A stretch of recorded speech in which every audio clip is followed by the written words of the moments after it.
And then we get into the training because we got to make sure that YouTube is keeping YouTube safe from those pesky disinformations from actual practicing medical practitioner doctor guys. Yeah, YouTube's got to keep YouTube safe from the opinions of actual medical experts. But moving on, let's get into the training session. The re-education. Let's get into it. About the training, 7 questions, 15 minutes. We want you to create and share your content confidently. In this training, you'll see scenarios related to the policy you violated. You have unlimited attempts to get it right. I didn't even notice that it said that the first time. I have unlimited attempts to say I love Big Brother, to bend the knee, to give them the answer they want. I'm proud to say I got all 7 questions right on the first attempt. The only problem, and I've brought it to YouTube's attention time and time again, I still don't know what portion of that 34 minutes and 56 seconds allegedly purportedly violated YouTube's terms of service as relates to medical misinformation, but whatever. I got all of it right on the first try because I am so SMRT. Policy training, question 1 of 7. In a video, a creator says that nobody in Jamaica has died of COVID-19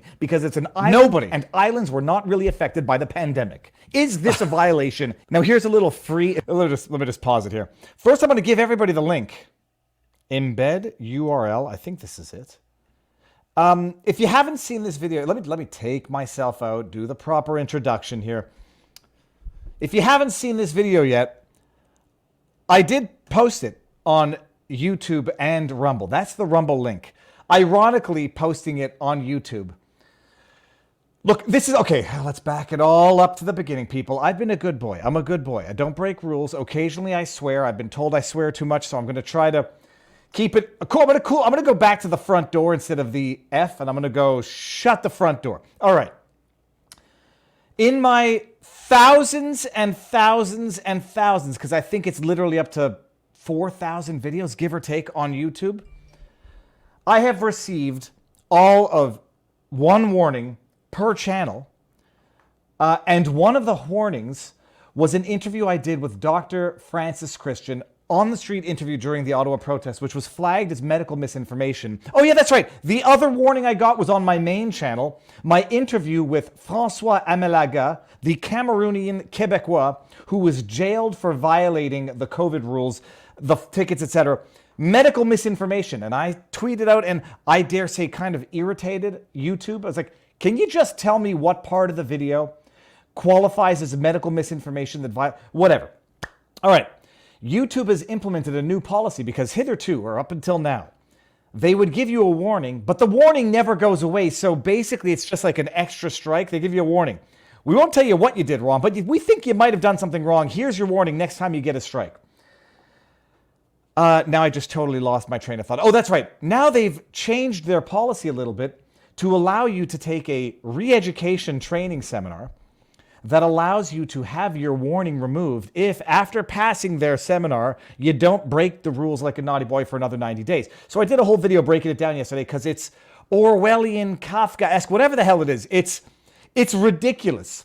But, and I forgot to put it in the video yesterday, I think that they're implementing the exact same protocol that Barnes and I worked into the Rumble terms of service, which are that certain things have to lapse over time. There has to be a period of time after which warnings, strikes, they just get erased. Period. A year. I don't know, 6 months. I forget what the exact term we put on it was. There's that. There's also the idea that you can't retroactively flag videos that might not have been contravening of whatever the hell the terms of service were at the time later on. The François Amelaga warning that I got on my main channel for medical misinformation from the man who was jailed for, I forget how long, for violating COVID protocol, fined almost $100,000. That warning came 3 months after the interview. The warning of the medical misinformation from Francis Christian, I think he might have actually been proven right in whatever he said during that interview. So their warning for medical misinformation as of February 2022 might not be medical misinformation as at, I have no idea what month it is. I'm looking at my computer. October 2023. It's all preposterous. It's all ridiculous. But the questions, and I want to bring up one question in particular, because I was so flabbergasted by this question. I didn't know what to think of it. Advice for anybody taking an LSAT. Let's just go to the question. It was about the schmishmortion. No, not the cell tower. Here we go. Was it this one?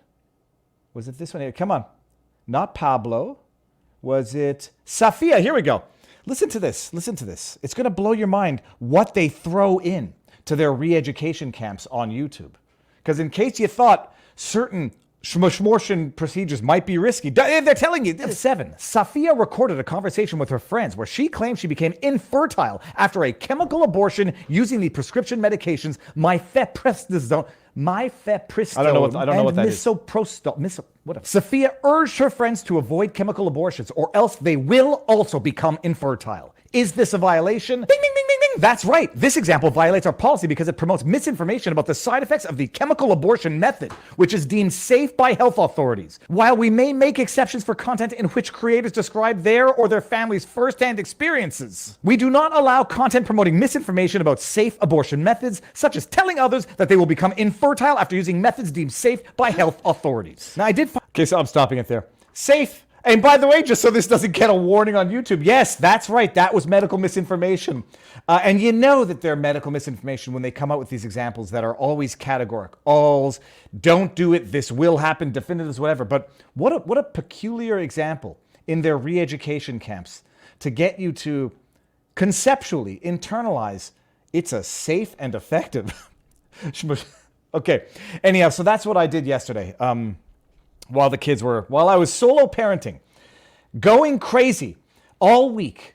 Holy crab apples. On Friday, I had 3 kids out of school for whatever the reason, ped day or something, 2 friends with them. We went to a petting zoo. We went to Strawberry Girls, this place where you can, petting zoo and whatever. Life is expensive when you have, I'm the youngest of 5 kids. You take 5 kids to McDonald's, holy crab apples. You take 5 kids to a petting zoo, they want ice cream. Holy crab apples. All right, and by the way, I know I shared with you my shopping faux pas, errors of the week, where I bought gluten-free Annie's pasta, and then I bought vegan Annie's chicken strips. Like, these things were in the aisles with regular chicken strips and regular pasta. I forgot to highlight the other blunder that I made. Also in the pasta section, I got mac and cheese, Wakanda Forever version. I opened it up and I'm looking inside. I was like, why do the mac and cheese look like that? I didn't realize I got Wakanda. I'm not a pervert, but can we agree that they're highlighting boobies here in a way that's not normal? Wakanda Forever mac and cheese. I'll tell you what. I want politics to be out of my food. Anyhow. I'm told it doesn't taste any different, but the pasta looks a little different. Whew. All right. Good evening, everybody. How goes the battle? We're going to see when Barnes gets here. It's another week where it's tough to remain optimistic. It's tough to be distracted by the stupidities of life like Wakanda Forever, mac and cheese, when the world seems to be burning and our elected officials are the ones throwing the gasoline on the fire. We know what's going on. We're going to talk about it tonight because you can't not talk about it, but then we're going to talk about some other stuff because it also, cripe at some point. People want to stop talking about it, but what a luxury that some have to not want to talk about the wars that are afflicting other parts of the world. The world is on fire. It's gone from Ukraine on fire to the Middle East on fire yet again. And when I say that our elected officials are bumbling idiots, corrupt buffoons who are, I don't know if it's accidentally or deliberately, gleefully or reluctantly throwing gasoline on the fire, they are. You appreciate the world that we're living in. Not so long ago, we were, and I say we, as in the Canadian government, saluting Nazis in Canadian Parliament. Financing, subsidizing, arming Nazis in another part of the world. The US government, as we're going to talk about tonight, arguably, but not so arguably, financing terrorism. The US government, arguably, but not so arguably, abandoning billions and billions of dollars of weapons in a debacle, an impeachable debacle of a withdrawal from Afghanistan. And where do those weapons seem to be ending up? You guessed it, everywhere. And it's not like, they're out of they're out of their pay scale, they're out of their competency scale. They are. We've got a drama teacher, and I never held this against him, because a drama teacher can still be a perfectly competent human being. It just so happens that the drama teacher that we have as Prime Minister of Canada has proven himself to be a woman groping. Yes, you could look it up. He apologized for it. 2 times ethics breaching. Yes, confirmed. Broke the Conflict of Interest Act twice. Blackface wearing more times than he can count. Vitriolic, awful scum of a human. I forgot what the point of this sentence was. We've got that guy leading Canada. And then we've got these other underlings. They get elected, so we've got no one to blame but ourselves. This is Melanie Joly. Ironically enough, I won't say relying on her looks. She's jolie in French means beautiful. And I don't know other than, pretty smiles and nice photo ops, what makes her competent for the job that she's adopting now. But when I say that her boss is a drama teacher playing dress up, and then it looks like she's a drama teacher playing dress up, this is her military garb, people. This is like when they're addressing the conflict in the Middle East, they've got to dress the role. And I have no doubt she went to Army Surplus and said, look, I got some serious stuff to deal with right now. Okay, I'm a very busy woman. Because that was her excuse for why they were so slow, arguably, or why they were not all that fast to evacuate Canadians from Israel and the conflict there. Remember the time when I was pressing Marc Garneau, the man who got elected in my riding where I ran for federal office, the astronaut? I was like, hey, Marc, nice that you're campaigning in this federal election. How many Canadians are left in Afghanistan? How many Canadians are left in Afghanistan? I kept on tweeting this at him like a pain in the ass because I am one. I can full-heartedly recognize it. Sorry, I took out the wrong person. I kept on tweeting at Marc Garneau, how many Canadians were just abandoned in Afghanistan with that debacle of a withdrawal? I never got an answer from Marc Garneau, but I'll tell you what tweet did get an answer from him.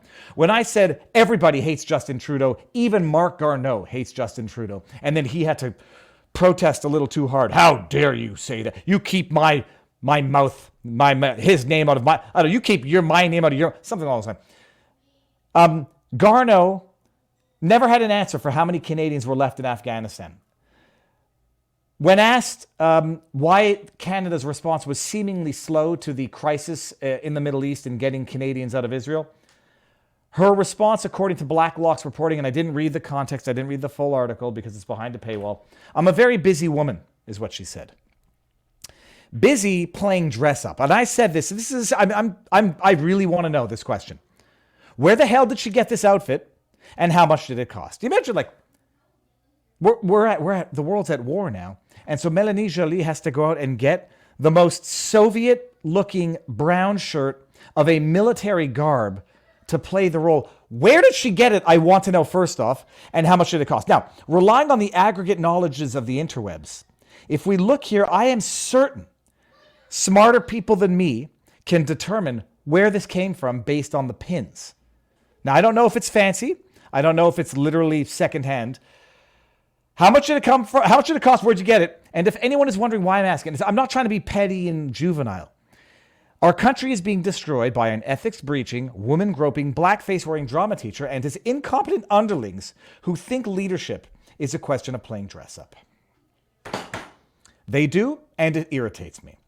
All right, now, everybody. Oh, the flipping clock behind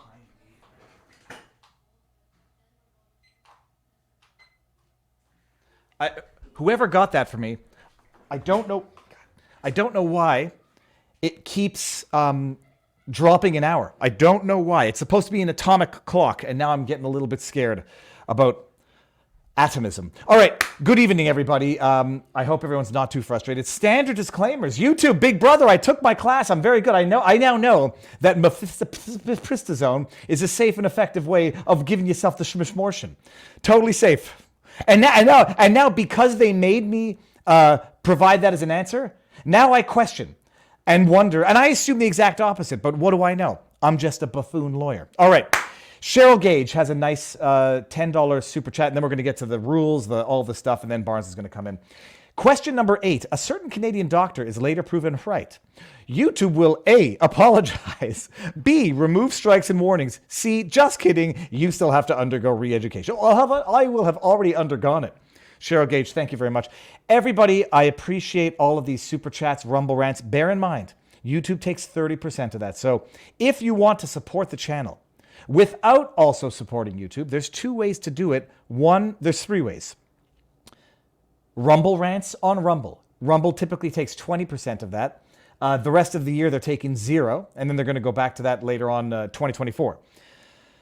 Better to support also a platform that actually supports free speech. The best way to do it is to go to vivabarneslaw.locals.com, and for $7 a month or a discounted rate of $70 a year, there are tons of exclusive goodies at vivabarneslaw.locals.com, and some people actually support us with more because they love what we do.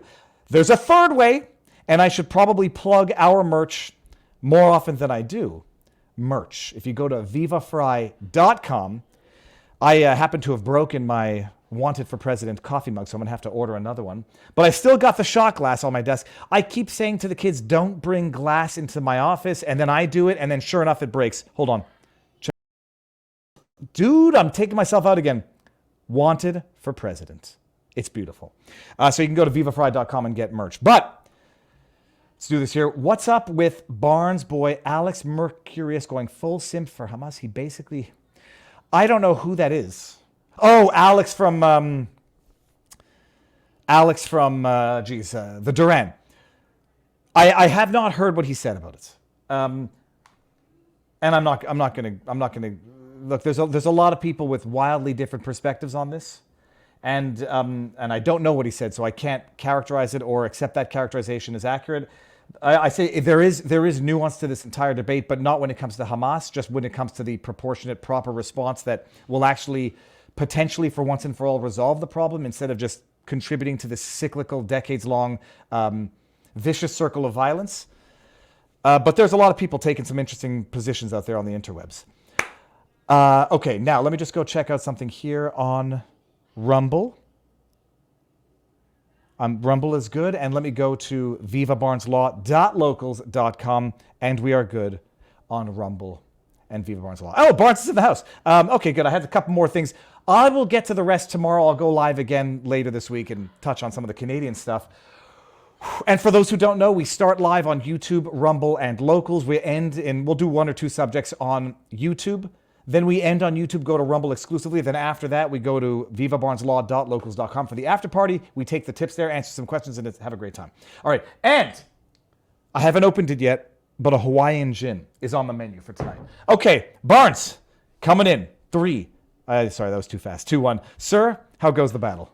Good.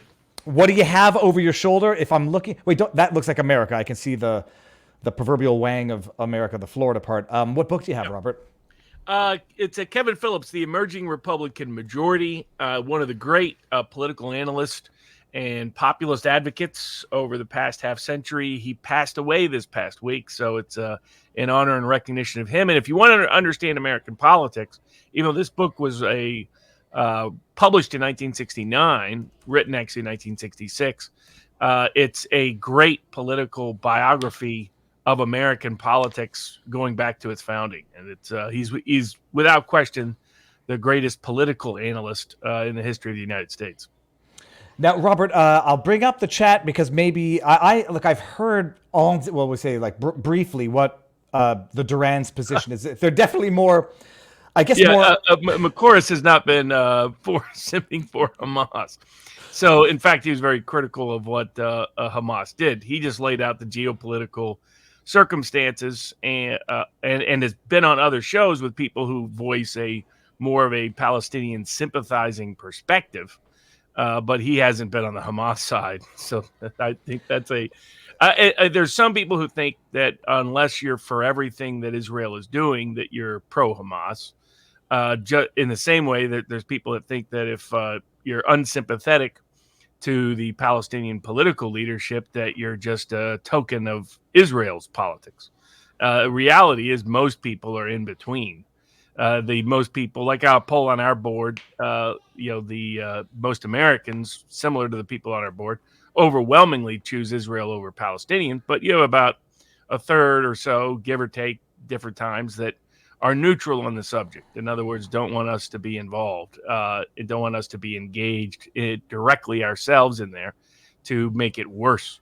But there's very few people in the United States outside of the left and the and certain Muslim populations in the U.S. and the Western world that actually side with Hamas. That's pretty small. There's more people that side or say they sympathize with Palestinians, but that number generally, the more people and on our board it's by a 12-1 margin. Even within the Democratic Party, they still lean Israel, even though the millennial generation is the least pro-Israel amongst Democrats of any group. But there's a tendency to polarize in this context, that either you're an Israel simp or you're a Hamas simp, when the balance of arguments presents some difference between the two, I think. Well, we now know, I mean, I guess we know a little bit more of the initial terrorist attack and the delayed response, or the time it took to get a response. Some explanations as to, they were relying too much on the Iron Dome and neglected the portion above the fence and below the Iron Dome. A real good video on that by History Legends. I think he's a Canadian. I used to follow him before he started breaking down the Ukrainian war, and a lot of his analysis was really apt. I think that History Legends, I think, is the name of the channel on YouTube. But he did a real good breakdown on his explanation as to why he thought essentially Israel has become over-dependent on technology and surveillance, and that the Hamas successfully exploited that over-dependence. And he thinks that's the most likely reason for its security gaps, that Israel has an advantage militarily, historically, because of its technological edge, but it may have become over-dependent on that technology edge. And I think that's why there's an internal debate currently within Israel as to the next steps beyond targeting Hamas, as they have with the various air attacks and other attacks over the past week. Yep. There's a legitimate, it appears to me, debate within Israel about whether to go into a ground war in Gaza. I don't think that's a well-advised idea. Personally, I don't think doing what Hamas wants is probably a tactically savvy decision. And I think at least some are going back and forth on what to do about it. And then also credit to Joly, editor at Breitbart, who, understandably initially reacted with anger at what took place, but has subsequently, retracted some of his statements and clarified the objective. So I think some people are taking a more reasonable position. I do think some people in the West are a little bit shocked to discover the degree of Hamas sympathies within our universities, on our campuses, within the Arab Muslim community in places like Dearborn, and the various Muslim migrant communities in London, in France, in Germany, and large parts of Western Europe. I think they thought that this was so horrific that there wouldn't be a bunch of people rallying to the Palestinian side on this issue, and yet, unfortunately, that's what we witnessed. Well, and I've been watching a lot of this. I mean, I'm not pulling the both sides stuff. You can find a video of Israel supporters saying, "Turn it into a parking lot," annihilate them. In as much as you can also find, people on the other side saying, this was a successful military operation. I forget who the guy was, and I forget where that was. Literally called this, knowing what it was, a successful military operation. But I've seen enough of the videos of these protests where there are people who, they're either lying or they genuinely don't know what actually happened, saying, what terrorist attack? Like, we don't know the degree to which it was that. But I don't believe you when you tell me these atrocities that they committed. And then I wonder, are people living in their TikTok silos where they actually question the factual aspect of what occurred last Saturday? And I wouldn't be surprised if some do. And there's a great many people who don't know the extent of it, think they were military targets because they might have been characterized that way because anybody who lives on a kibbutz or in occupied land is deemed to be a military target. So I think there's some people out there who actually, genuinely, sincerely don't even know what happened or think it was like a military outpost. But You asked the question last week, Robert. What is it? The qui bueno or qui bono? Yeah. What's the actual word? I Qui forget. bono, qui bono. Qui bono. Latin phrase. Who benefits? Who benefits? There are people who are going to say now, who benefits is either going to be Netanyahu as a political entity. He'll be distracted by this wartime prime ministership, or the state of Israel in the broad sense, in that if Netanyahu does what I think would be a mistake, and this is not out of sympathy for Hamas, it's actually just out of strategical, having lived through this cycle. If people are going to say, if he goes in, evacuates or orders the evacuation of 1 million Palestinians, they're never coming back. They're never going to come back to that land. And so there are people who are going to say this is part and parcel of Israel's broader plan to expand into all of the Gaza Strip or the occupied territories, knowing that that's what's going to happen. And qui bueno, that's going to be the answer to the question. What do you make of the argument, or what do you say to the argument that if they force evacuate 1 million people, go in on a ground war, that land would ever go back to Palestinians, and it won't just be the land that they got in a war that they didn't start, like 1967? Yeah, I think there's a couple of problems with the blame Netanyahu assumption. One is, by most Israeli observers that I follow, including Elon on our own board, this has done very major damage to Netanyahu in Israel. That the Israelis are, according to public opinion, blaming Netanyahu for this. So I don't see how it benefits him in the near short term to put him in the conundrum of the dilemma of what to deal with Hamas, who hides behind civilian targets to commit their terror. The second, as to whether Palestinians would be forcibly evacuated, where to? No one in the Middle East will accept them, so they're not going anywhere. So then the question is, what do you do? Maybe they move to the southern part of the Gaza Strip. Again, I don't see any resolution or answer. Maybe they can build a bit of a buffer zone bigger than what's currently present. I don't know. I mean, it's pretty small, the Gaza Strip. Israel itself as a country, geographically, is pretty small. So it looks to me right now, and this was Alexander McCoris, who was the first to point it out. He said he wasn't sure that this is what happened, but he said you couldn't, if you were looking at it from a cui bono analysis, the first initial beneficiary was Iran, because Iran severed the Saudi ties to attempts to normalize their relations with Israel along the Abraham Accords that Trump had put into process. And in fact, for the first time under this current Saudi leadership, they talked directly to Iran. And Iran's on a current war against Israel tour. It's meeting in Qatar, where the Hamas leadership is safely ensconced. Kind of odd that that's the case. Why has the U.S. never requested extradition of the Hamas leadership there? Why, there's a lot of it. Well, why does Qatar evade public scrutiny for their funding and support and safe harboring of Hamas? It's a lot of their media networks that are heavily involved in this, maybe because they basically bought the Brookings Institution in D.C. and have bought a lot of lobbyists. People would be surprised at who might be. A lot of high-profile Republican conservatives are on Qatar's payroll. So maybe that's why there isn't much discussion of it. But right now, it looks increasingly like Iran was the primary beneficiary of this.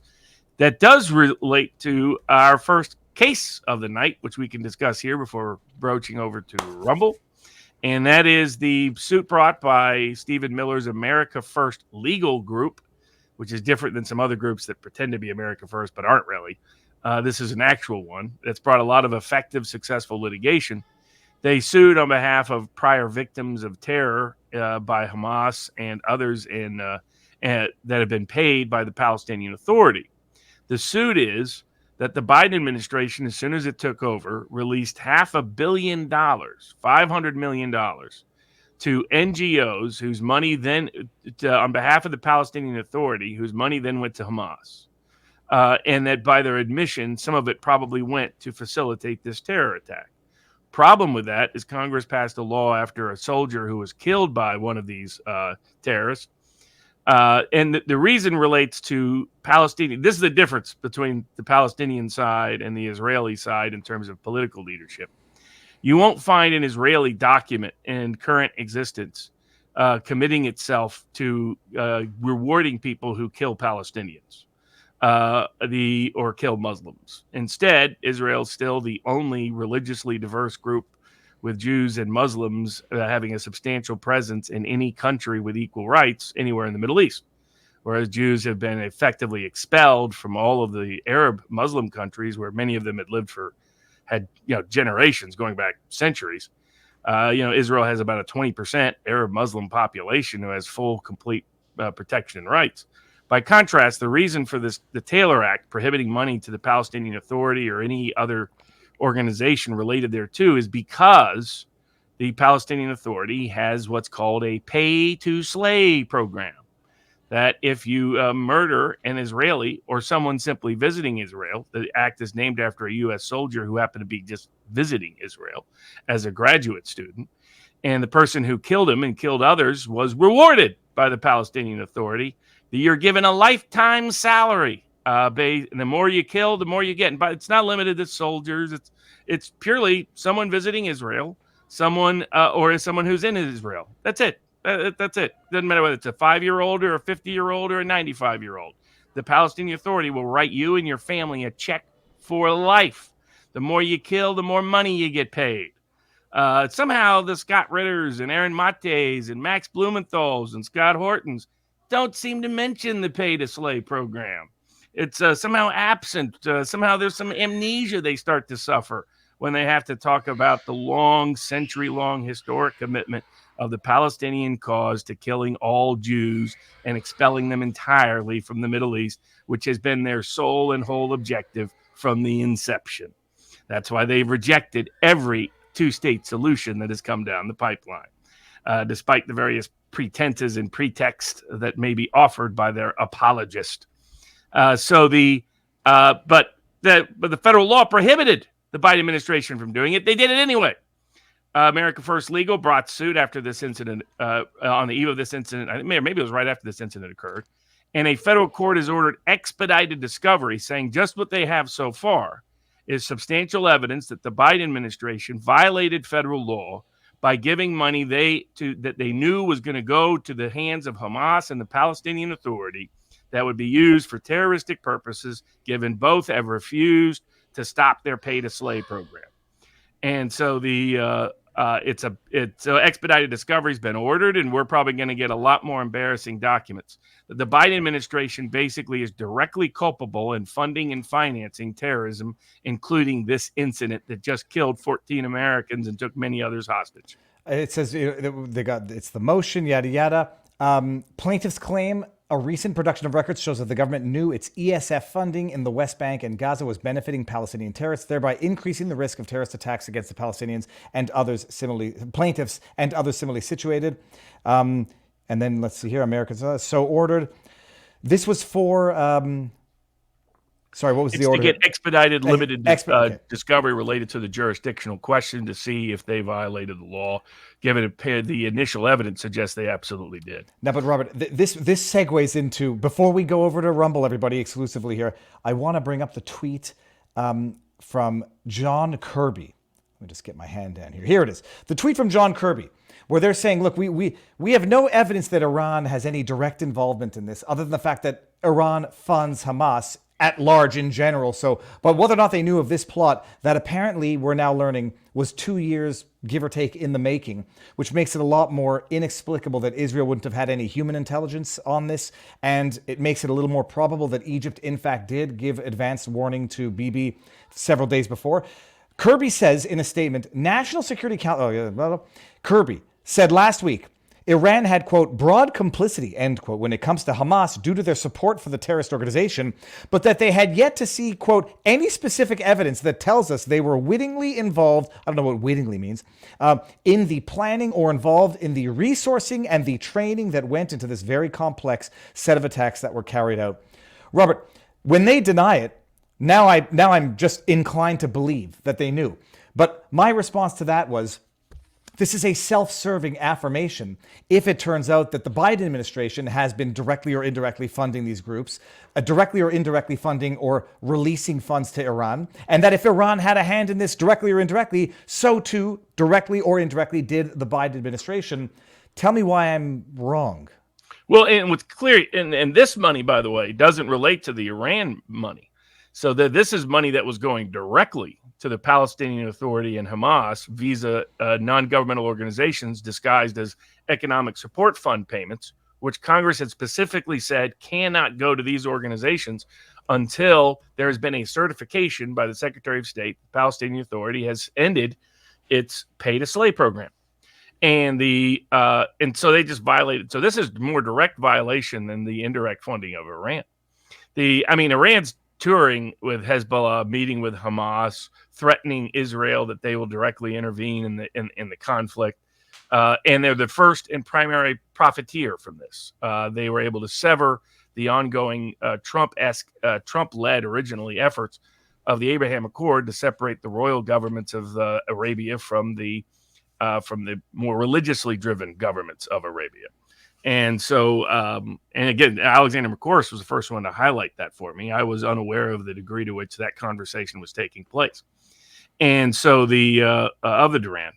And then I watched how Iran started to profit from it immediately thereafter. It's like, well, for pure cui bono perspective right now, the only clear profiteer from this, we don't know how it's all going to play out, but as of right now, it is Iran. There are a lot of Iranian sympathizers in the Biden administration.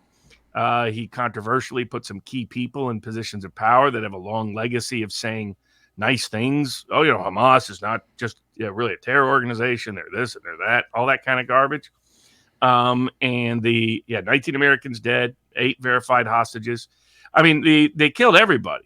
Not just Jews. They killed Israeli Muslims. They killed people who were visiting. They Filipino nannies. I mean, they were Filipino nannies. Yeah, they kill people from all over the world. That's who they are. That's who they've always been. Just read Hamas's covenant. I mean, they're not bashful about this. All the Scott Hortons and the rest of the world just pretend not to read or listen to what Palestinian leaders themselves have said for more than a century as to what they plan on.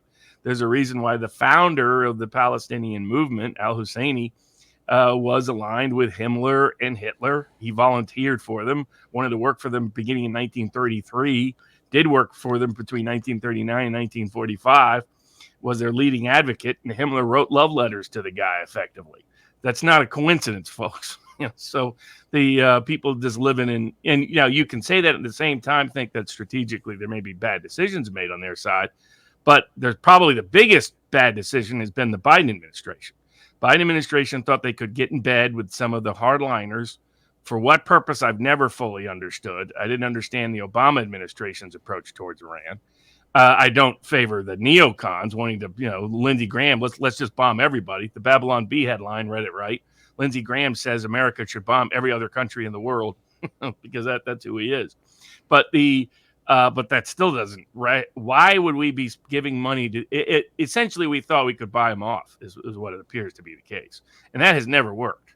And so I think that, but this case is explosive politically, because if it turns out that they gave money to the Hamas organization directly or indirectly and knowingly facilitated this aid, and then you go back into your first question of cui bono, there are Iranian elements that are pro-Iran within our intelligence service, within our State Department. Biden put a lot of them, promoted a lot of them. They were starting to leak right away. Don't blame Iran for this. And now they may have been neck deep in this. Did some of those people have intelligence that they didn't share?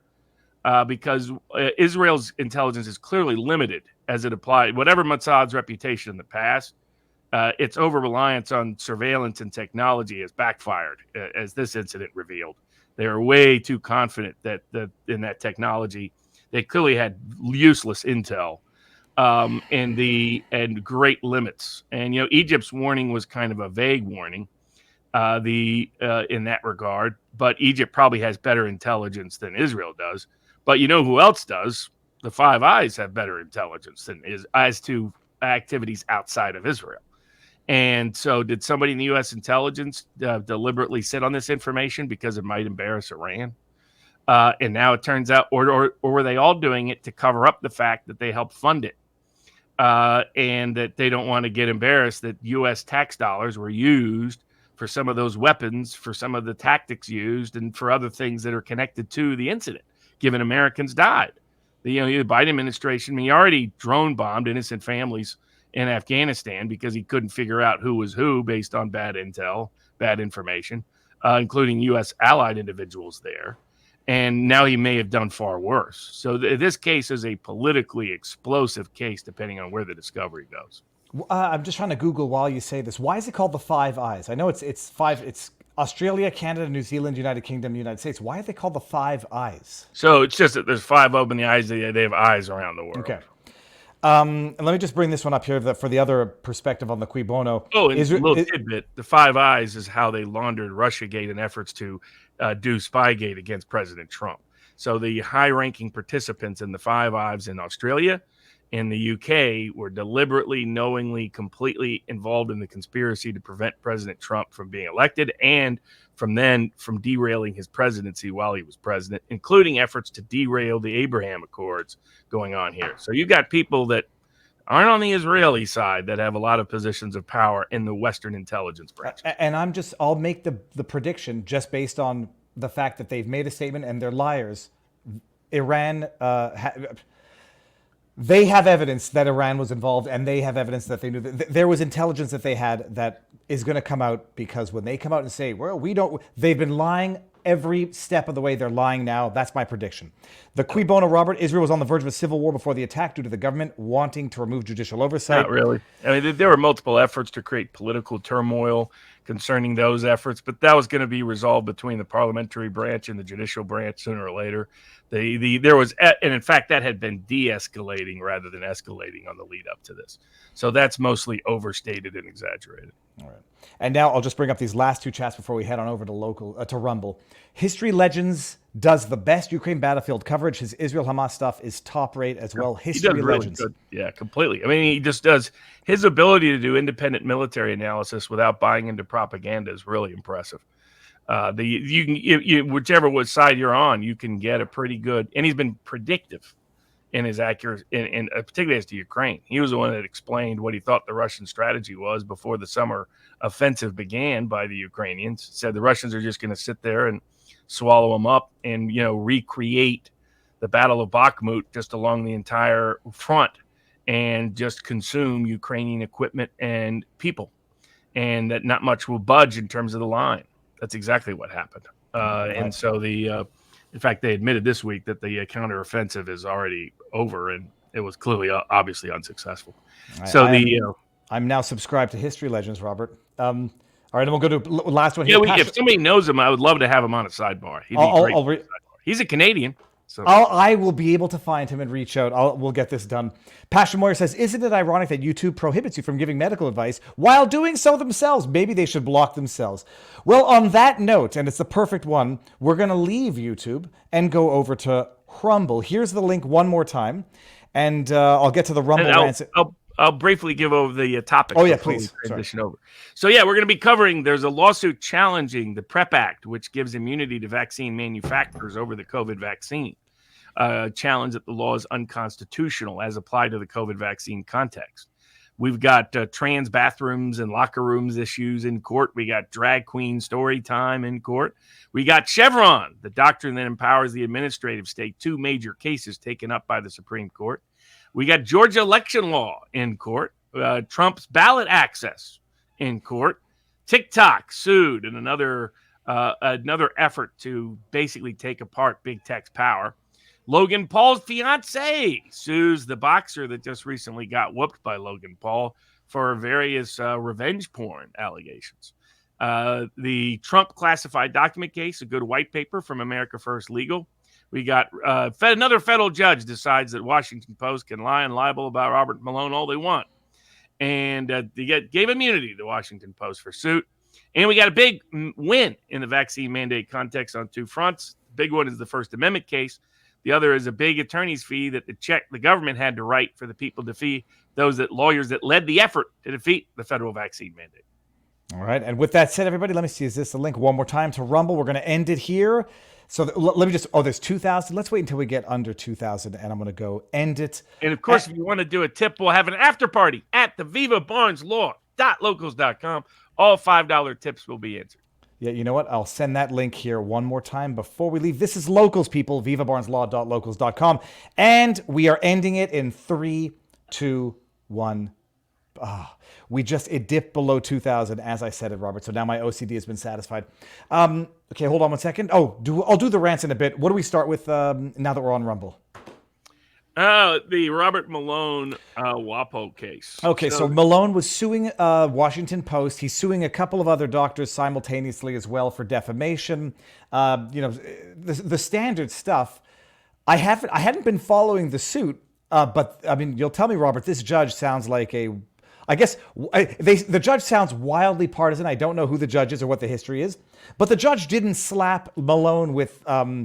Pun intended, because it's an anti-slap argument raised, with the legal fees for the Washington Post, but said that if he continues with his defamation lawsuits, someone somewhere down the line might consider his lawsuits to be frivolous and worthy of being impose legal fees for the other party. Sued the Washington Post, and the judge basically says this is they're exercising First Amendment rights on an issue of national importance, COVID, et cetera, et cetera. Therefore, slap provisions or the anti-slap provisions apply, and they tossed Malone's lawsuit. He has two other lawsuits that are currently pending against the doctors. Although the judge did fault Malone, I think, for having gotten new counsel, or what was the? Did I make a mistake on that? Either way, Robert, Washington Post is off the hook. What's your take? And is this just more of the same rules for thee, but not for me? Yeah, because I mean, what the Washington Post said about him was that he made statements that were, quote, discredited, that he was, quote, spreading misinformation, that he, quote, repeated falsehoods, that he, quote, was not accurately representing the information, that he made unfounded claims, and maybe most significantly, they accused him of fraudulent conduct. Historically, that is actionable as libel, because you're implying that there's a factual statement that he has made that is untrue. So how did the judge evade that? The judge decided that all that was just hyperbole, rhetoric, opinions that didn't imply any fact at all, which quite frankly is a ludicrous interpretation of the complaint. What he's doing is he's substituting himself for the jury, which he's not supposed to do, because he kept talking about how he, quote, fairly read the complaint, fairly read the article.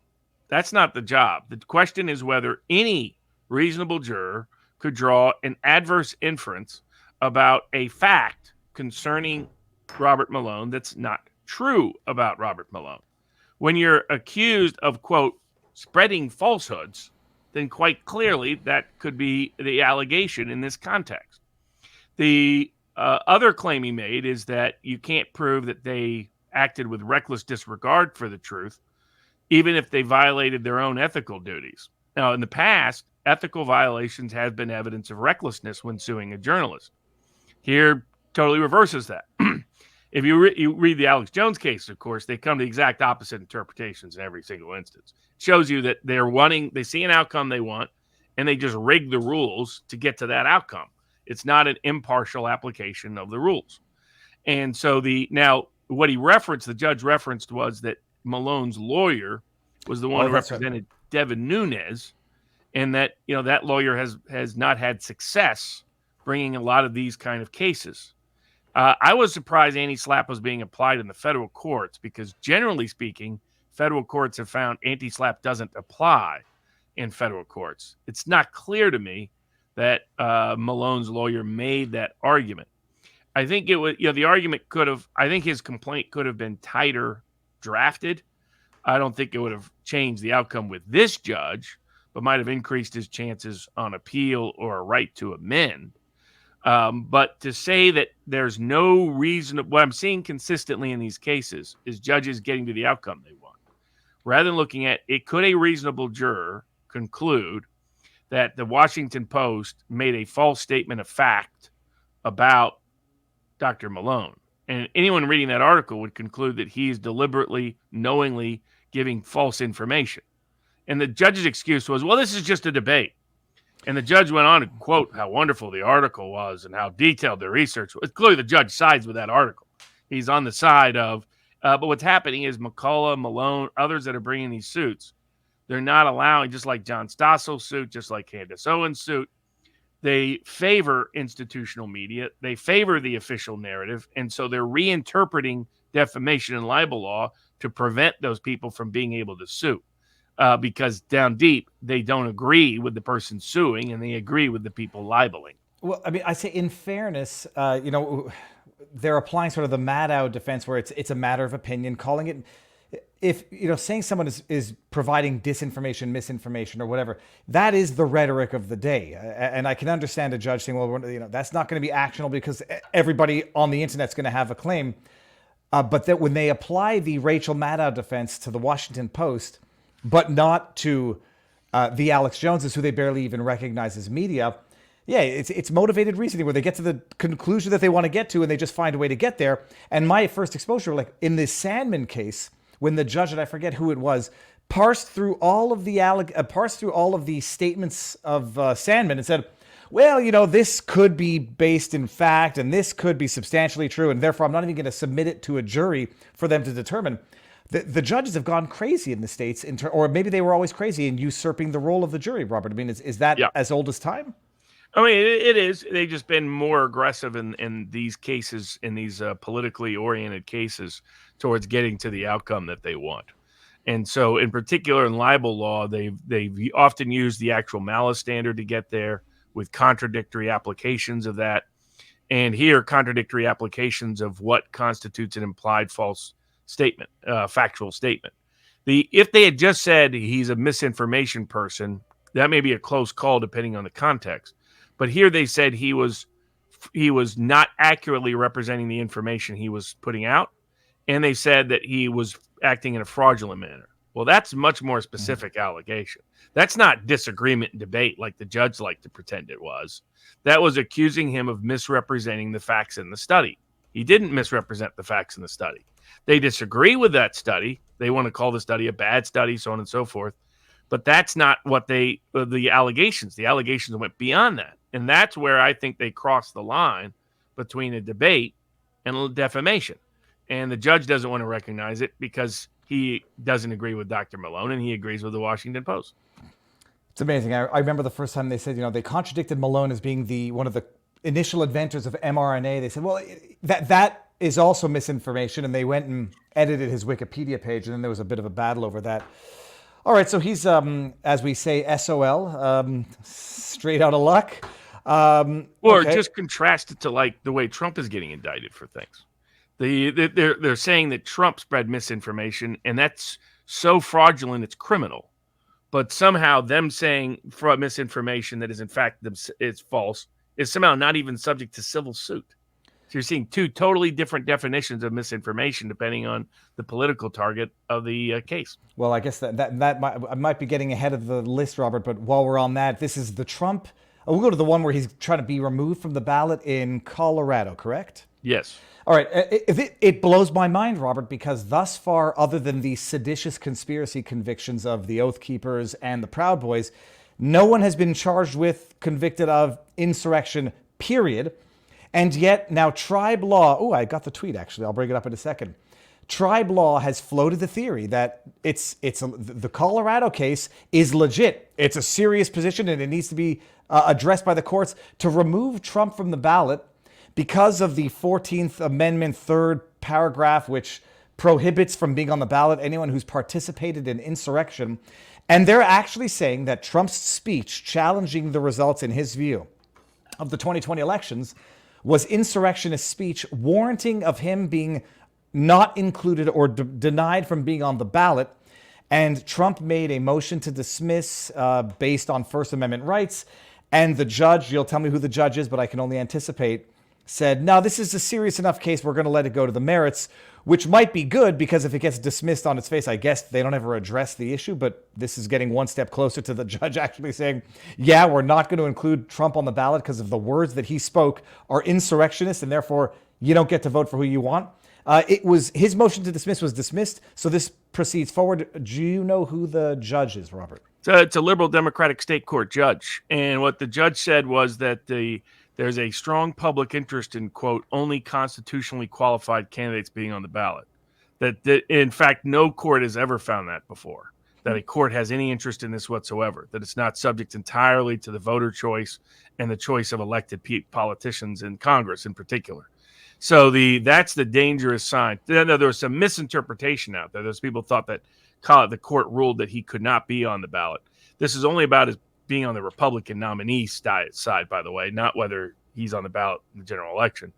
The court didn't rule on that. What the court said is that that issue could go to a full trial at the end of the month, which is just nuts. and what it shows is there's going to be enough crazy judges out there that are entertaining the idea of weaponizing their judicial power to prohibit Trump from being on the ballot, that's a serious concern, and that it'll probably require higher courts step in to clear up that in fact has never been a judicial power. It's not up to the judiciary to keep people off, to deny voters the right to choose whom they want on the ballot. That's up to the people. That's up potentially to Congress in the capacity of the presidential election, depending on certain circumstances. But but clearly they're so used to abusing their power that they're going to try to do so here.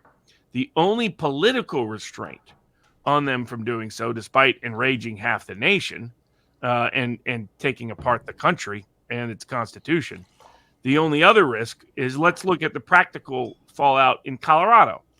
If they were to somehow prevent Trump from being on the ballot ultimately, in the general, it wouldn't impact. He's going to get nominated anyway. But if the same doctrine was used to apply to the general election, then that would mean you'd have Joe Biden and Robert Kennedy on the ballot. The risk in Democratic states is that Trump's never going to win Colorado. It's gone. Denver's so liberal now that despite the ruby red rural areas, they can't counterbalance the Boulder, Denver, Aspen combination of Democratic dominance. But who could? Biden could somehow lose its electoral votes. How? Because if you add the 10% or so that Kennedy gets, a place like Colorado would be a state he could do above average in, by the way. And if all the Trump voters who can't vote for Trump decide to vote for Kennedy, then all of a sudden Biden doesn't get those electoral votes.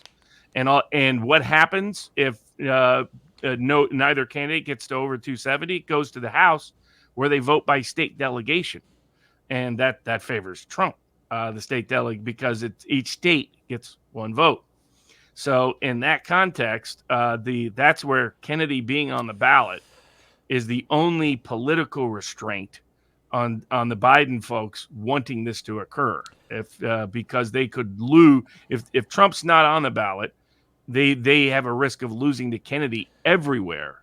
I mean, there's not a single state where between Kennedy's independent vote and the Trump vote, they couldn't overcome the Biden vote.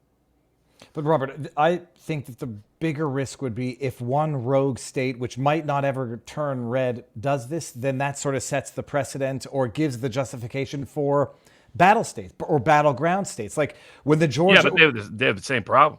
In every single one of those, then they're creating... Well, they create one of two situations. Either there's a split. There's going to be some states, indubitably, Trump's on the ballot in, right? So what they do is they almost guarantee it goes to the House. Well, it would help Trumpian Republicans running in the congressional elections, but it would guarantee Trump wins. So that's their practice. That's where Kennedy is a major hurdle to this strategy of trying to take Trump off the ballot. It was always constitutionally without any foundation. It's not within the court's providence. If the court misunderstood, this is how dumb this judge is, misunderstood what political doctrine references. Political doctrine isn't whether you're prejudiced because of politics. Political doctrine is that the decision is subject to the political branches elected to power, not the judicial branch. That's what political doctrine made. She got it confused.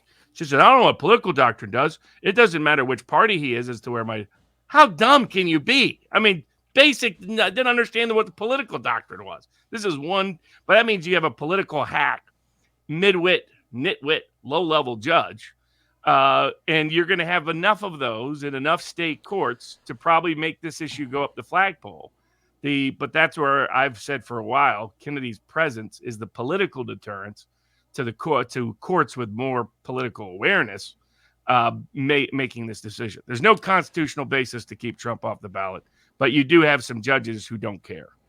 But Robert, how does this go up the flagpole, and how far up the flagpole does it go? Does the Supreme Court doesn't regulate or doesn't govern state law? So how does the Oh, yeah, Supreme no, Court? these cases will go up to the U.S. Supreme Court because it concerns a presidential election. Okay, good. And how fast can that happen? The election is in what month are we? October. It's the election's in a year. So how fast can this get If resolved? there's a bad ruling from nutty ruling from one of these judges, then it could go up there pretty quickly.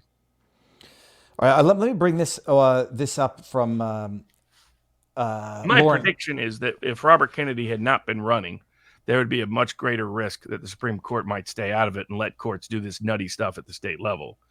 But the sort of deep state and political establishment is more terrified of Robert Kennedy than they are of Donald Trump. They're not going to do anything that could possibly. And then there's the secondary impact that it goes to the House, and they know the House, whatever its biases, is not going to deny Trump the presidency under these set of circumstances. When you vote, each state is one vote, Trump's going to win that. So that's where Kennedy being on the ballot completely blows up this strategy, the anti-Trump strategy they're trying to do. Well, speaking of which, I'll read the anti-Trump strategy from Lawrence Tribe, Harvard Law. This is talking about the recent disinformation about what Trump said about Hezbollah being very smart for having attacked Israel.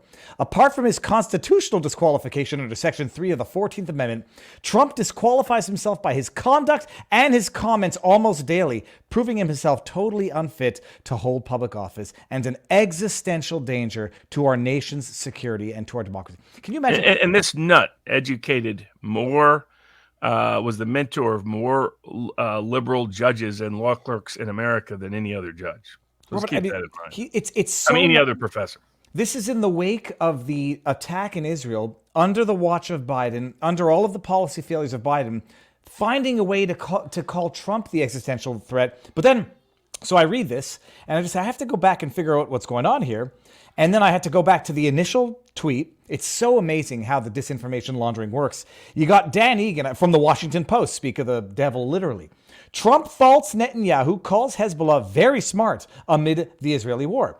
Then you go to Daniel Goldman. I forget Daniel Goldman's position. He's the deep state congressman from New York who's been neck deep in covering for Biden and going after Trump. So he retweets the hack with the New York DA Alvin Bragg. So he retweets, quote tweets Dan Egan and says, after the worst terror attack in Israeli history, Donald Trump criticizes Israel and praises the terrorists, yet again tacitly giving aid and comfort to our... Forget about the guy who might have actually given aid to the enemies, Biden and his administration. This man is a danger to national security and must never be in public office again, because it's going so well under the guy that's in office. Then you get Lawrence Tribe quote tweeting Goldman, who quote tweeted Egan's disinformation, and I just had to put it all together and say this is how the disinformation laundering works, folks, in 3 easy steps. It was really a dumb one, trying to convince people that Trump is secretly pro Hezbollah. It's so stupid. Yeah, you got to play into a narrative. If you're going to push something that's not accurate or not true, then at least it has to push into a narrative. It can't push against a narrative. And that's Lawrence Tribe, the one who thinks that there's a sound argument for disqualification under the 14th Amendment, third paragraph. All right, so that's Tribe has also been going ballistic about Robert Kennedy running. Because he understands the problem. So he's just hoping that somehow that ship has sailed. So the Kennedy will be an independent candidate for the presidency. He announced this past Monday in Philadelphia. It's going to be a very populist campaign. So you can't remove Trump from the ballot without Trump getting in anyway, probably through the Congress, or risking Robert Kennedy as president. And some people asked in the chat, why does the deep state fear Kennedy more than Trump? They see Trump as a threat. They see Robert Kennedy as an existential threat. That's the difference between the two. So, Robert, it's going to go to trial. What are the chances that this trial goes to trial nuts. at the end of the month? Judge is nuts. Yeah, it goes to trial at the end of the month. This judge will issue an order pretty quickly, so he'll have a chance to. So if she issues a crazy order, he'll have a chance to go up the flagpole. What goes into a trial like this? What evidence goes into a trial to disqualify Trump from the ballot? Who are the witnesses? That's the problem. That's why she never should have allowed it to go to trial. It's not within the court's providence or power or prerogative to decide who the people get to choose on the ballot. That has never been a judicial power. It's not, still isn't. Robert, just in time, I said to the chat, when we hit 20,000 live, drop a comment and hit the thumbs up. We just broke 20,000 live on Rumble, and I'll make sure to tweet that out. Before it gets too unmanageable, on Rumble, let me just bring up the chats here, the Rumble rants. Let me see if we can see them so I can read them. I'll go by very quickly here. Sad Wings Raging says, good, $10 rant. Thank you very much. Shisco says, huge, intense bombing over Gaza as we speak. Insane, horrifying. Mandatory carry says, Niner 17 is in Israel. It's coming here and proved Ukraine 2022 is Poland 1939.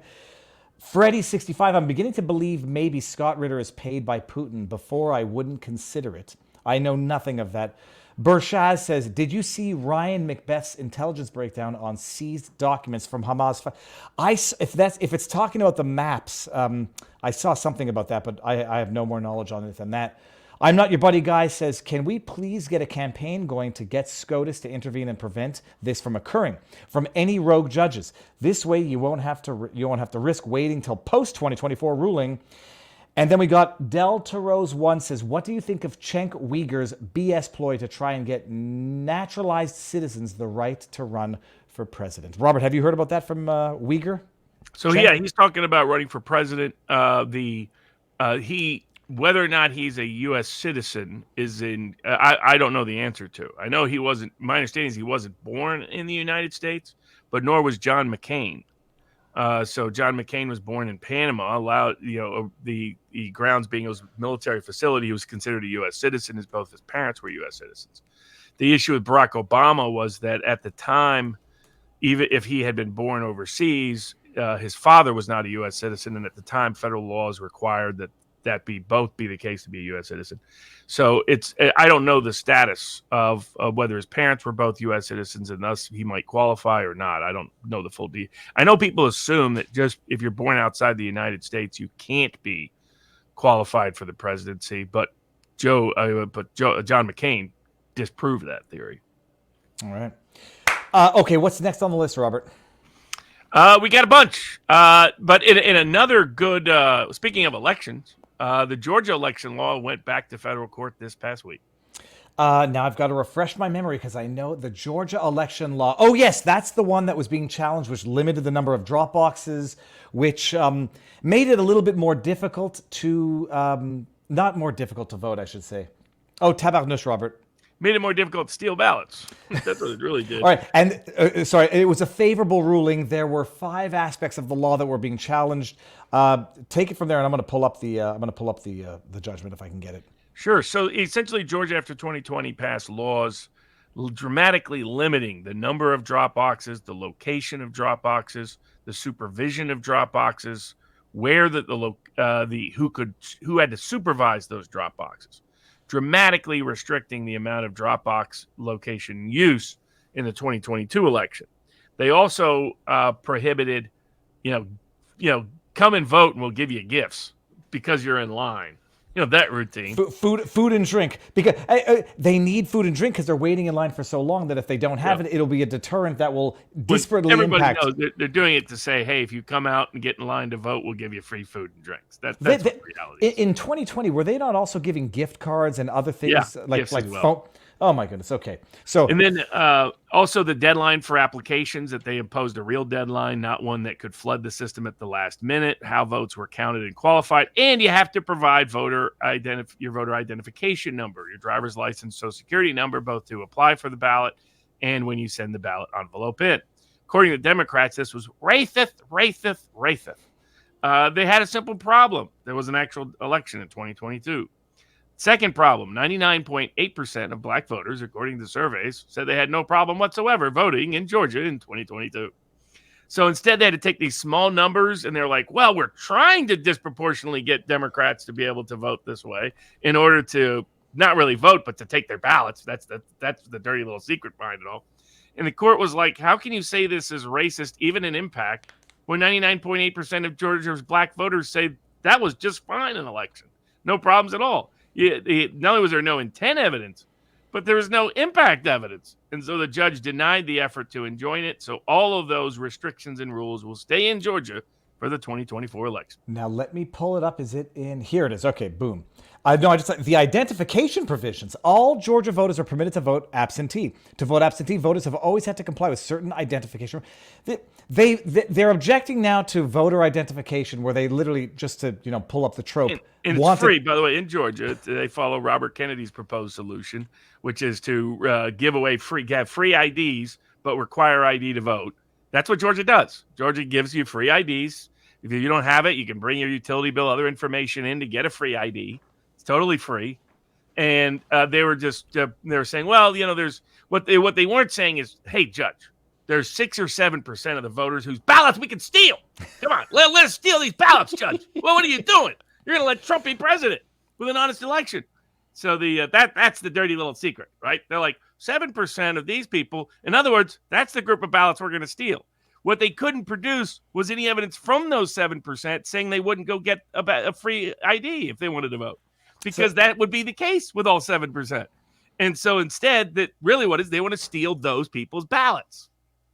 And then the judge concluded that there was certainly no racially disparate impact on this. There was no prejudice suffered whatsoever. But Robert, do we then understand that this was the MO in 2020? They tightened it down, and they objected to tightening it down. But that's to say this is what occurred in 2020 in Georgia. In 2020, you had drop boxes everywhere. That was the basis of Dinesh D'Souza's 2,000 Mules. Yeah.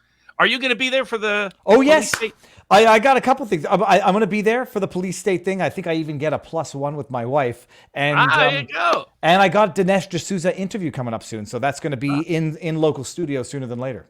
Yeah, sweet. Yeah, so there will be a premiere, Rumble sponsored premiere at Mar-a-Lago of Dinesh D'Souza's new film, Police State. I may be there as well. Because I'll be going to the Children's Health Defense Conference with Robert Kennedy in early November in Savannah, which I think the tickets are still available at the Children's Health Defense site. It's always a great conference. Great lawyers, doctors, others get together to talk about the next wave of advocacy on these issues. In that respect, if you want to support Free America Law Center, we're going to have election lawsuits coming up. We're doing, obviously, all the medical freedom stuff. But we're also going to be doing food freedom continually with Amos Miller. And Amos Miller is doing a fundraiser. So you get special handmade pumpkin pies from Amos Miller. It takes a week or two, couple of weeks to get it all in and sent in because they're literally handmade there. His kids are involved. And that fundraiser will be up and going for a little bit of while at AmosMillerOrganicFarm.com. There's a link at vivabarneslaw.locals.com that will take you to it so that you can order it. But basically, I get some people say, why is it $100 pumpkin pie? Because it's a fundraiser. Well, that's what I wanted to pull it up. It's meant to help support Free America Law Center so we can do all these cases in the vaccine context, do it in the food rights context, they do it in the political freedom context. We've done everything from the Covington kids to the vaccine mandate cases to Amos Miller's case to a range of other cases. We're going to be involved in defending the rights on Bitcoin and other aspects with the government's ongoing war against Bitcoin escalating in a range of settings. But what makes it possible is support, and you get the best. Like usually a fundraiser, you get a mediocre gift. This is handmade, fresh pumpkin pies from Amos Miller. You don't get a better gift than that. And look, I'm skeptical about pumpkin pie in general, but my wife ordered one. We're going to have it. It's going to be delicious. And everybody, I put the link in there, AmosMillerOrganicFarm.com. I was trying to pull up a picture of the pumpkin pie itself, but you guys got the link, so you know where to go. Okay, Robert, hold on. So what do we do now? Well, we'll get to one of the popular topics on the board, which was the Chevron issue at SCOTUS, which is big. But the other Trump case, the classified documents case, an excellent white paper put out by America First Legal, same Stephen Miller-based organization that is exposing Joe Biden funding Hamas and the terrorism in the Middle East. They have put out a white paper pointing out how absurd it is for the Presidential Records Act to be interpreted to give Congress the authority to exercise control and dominion over every presidential document. That, in essence, the only way the Presidential Records Act can be constitutional is if Trump has a non-reviewable, undelegable, irreversible, full discretionary duty to decide what he's going to leave with Congress and the archives and what not. And so their point is that the Presidential Records Act cannot constitutionally supersede the president's authority over all papers he designates as personal. Doesn't matter whether someone thinks they're presidential or not, as the prior Clinton socks drawer case, as Trump calls it, previously established. They point out that this goes all the way back to George Washington.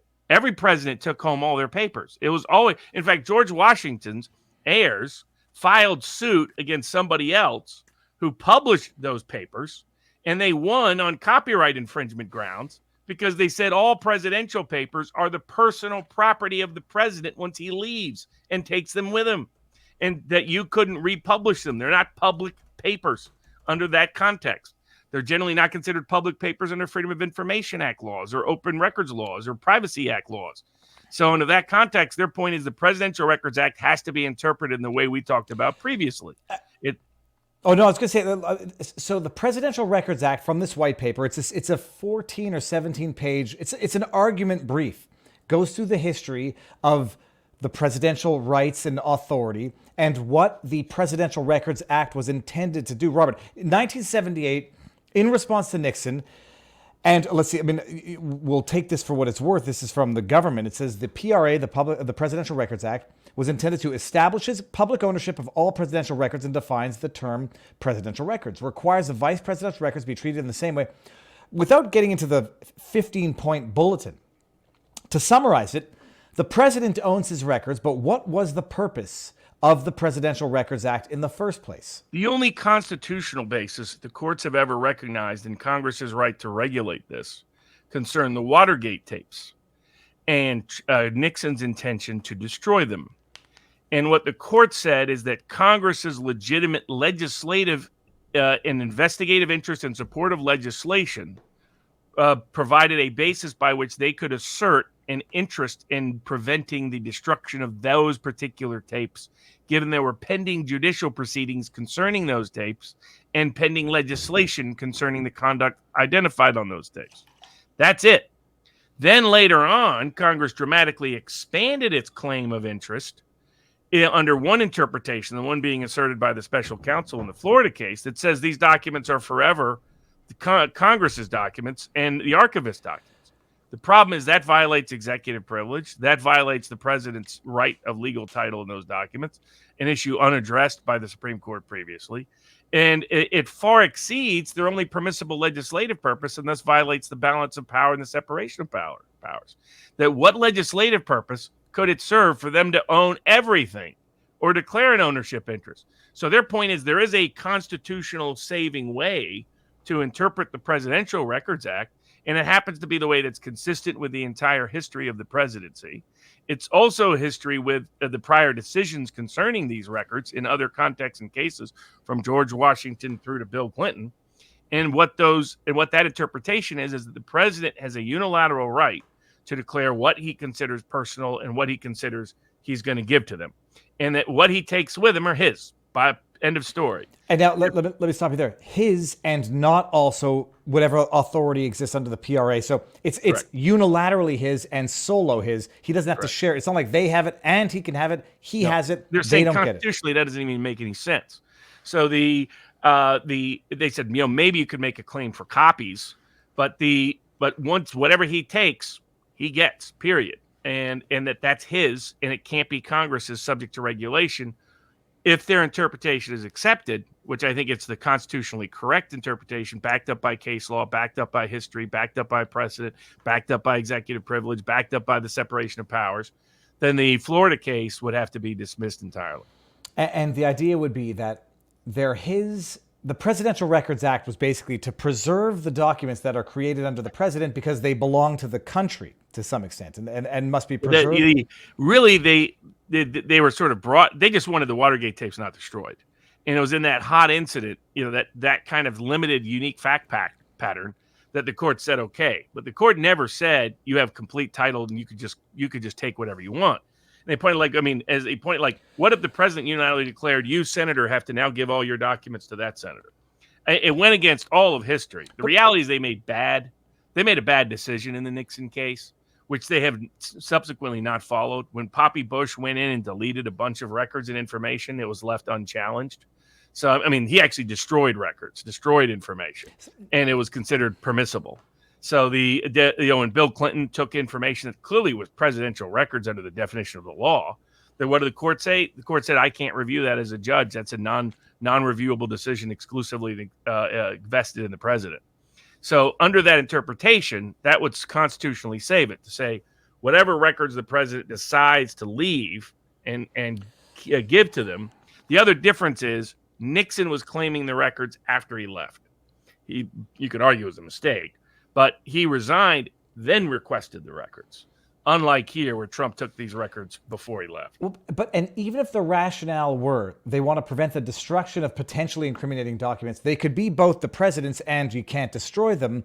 Whereas with Trump, it was not a question of destruction. It was a question of them saying he should never have had them and he had to return them and not keep a copy himself. And that's what makes absolutely no sense whatsoever.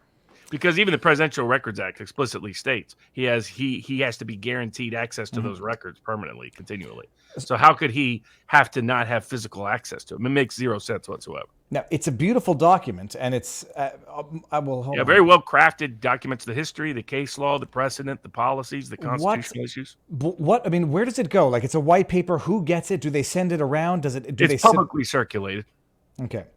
And I mean, it's long and it's thorough. And I mean, I'm sure Trump's lawyer is obviously going to get it, and the goal probably is to argue in the court of public opinion, but for the Trump's lawyers to borrow and copy it and include it in a motion to dismiss the Florida case. Have we shared a copy of this Not yet, but we're going to. Okay, good. So vivabarneslaw.locals.com, people, and you'll be able to read. It's out there, but it'll be more accessible. All right, where do we go from here, Robert? Well, we got, we could bridge in briefly to a more fun topic. How about Logan Paul's fiance? Well, I would say the more fun topic might be the debacle of a fight. I don't know. Look, I thought his name is Dylan Dennis. I thought he was a good fighter. I'm thinking this whole thing is just fake to begin with. It was all a big fake hype and whatever. Dylan Dennis, as far as I remember, was a talented Brazilian jiu-jitsu mixed martial artist. Was fighting Logan Paul or Jake Paul, I forget which one it is, one of the bigger of the Paul brothers.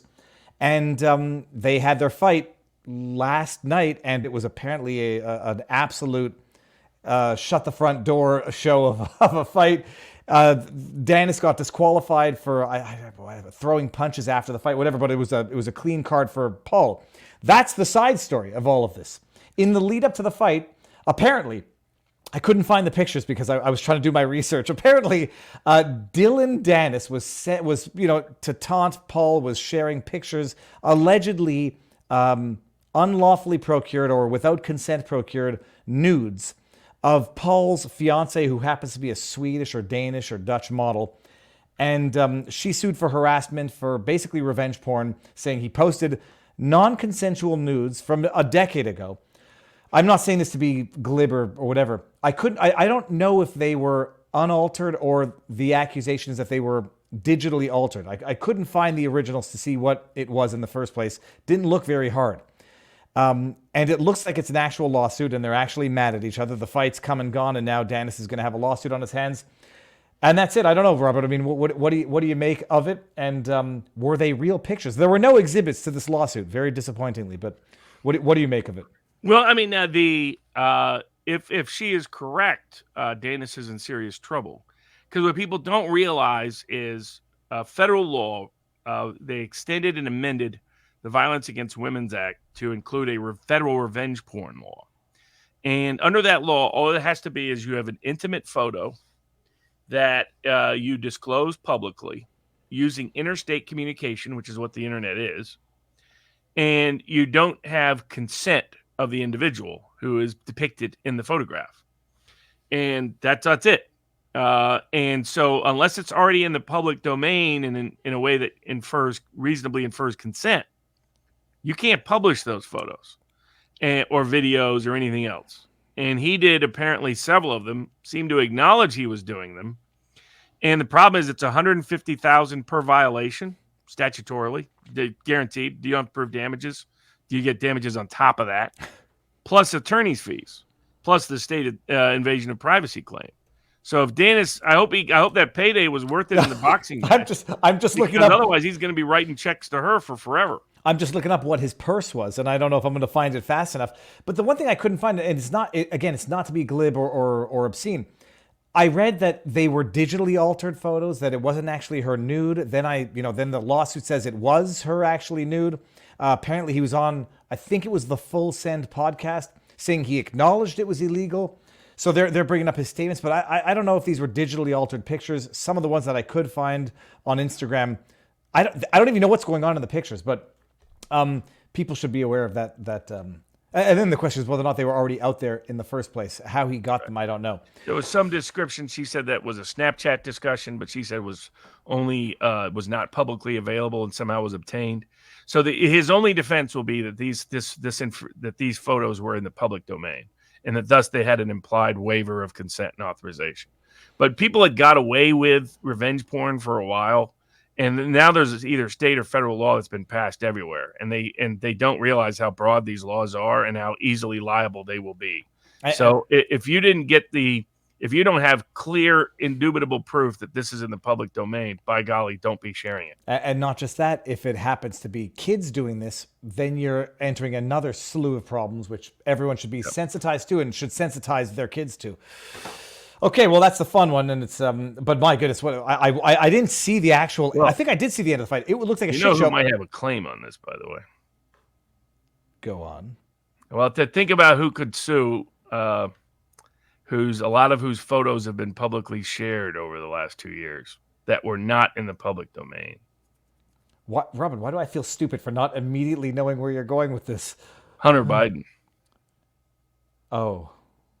Interesting. A lot of people better stop being very careful about sharing certain intimate Hunter Biden photos. Just FYI. Well, holy shit, Robert. Okay. Very interesting. I say that. Never mind. I won't even say what I was going to say now. Oh, that's okay. Well, interesting. All right. What now? We're off the list, so I'm just going to. Oh, speaking of social media and kids, these kind of issues, TikTok getting sued. It's another request for class action. TikTok deliberately makes a product that they know is addictive, tweaked to make it more addictive, concealing the fact that it is addictive, targeting the children for their addiction. Robert, I couldn't understand why they were redacting in the lawsuit some information as to how many times a day people were retweeting things. So I didn't know, you'll tell me why they were redacting that information, but this is a lawsuit along the lines of all the other social media lawsuits. I happen to think it is about time. I've got 3 kids, and even YouTube Shorts I think is a problem, but we've managed to wean off of TikTok. Why were they redacting the stats of the impact of the lawsuit? Of the impact of the app? I assume there's because it's the state of Utah bringing suit through the Attorney General's Division of Consumer Protection, bringing it. It's sort of de facto a class claim on behalf of all the people of Utah, because it's the Attorney General representing the interest of all the people of Utah.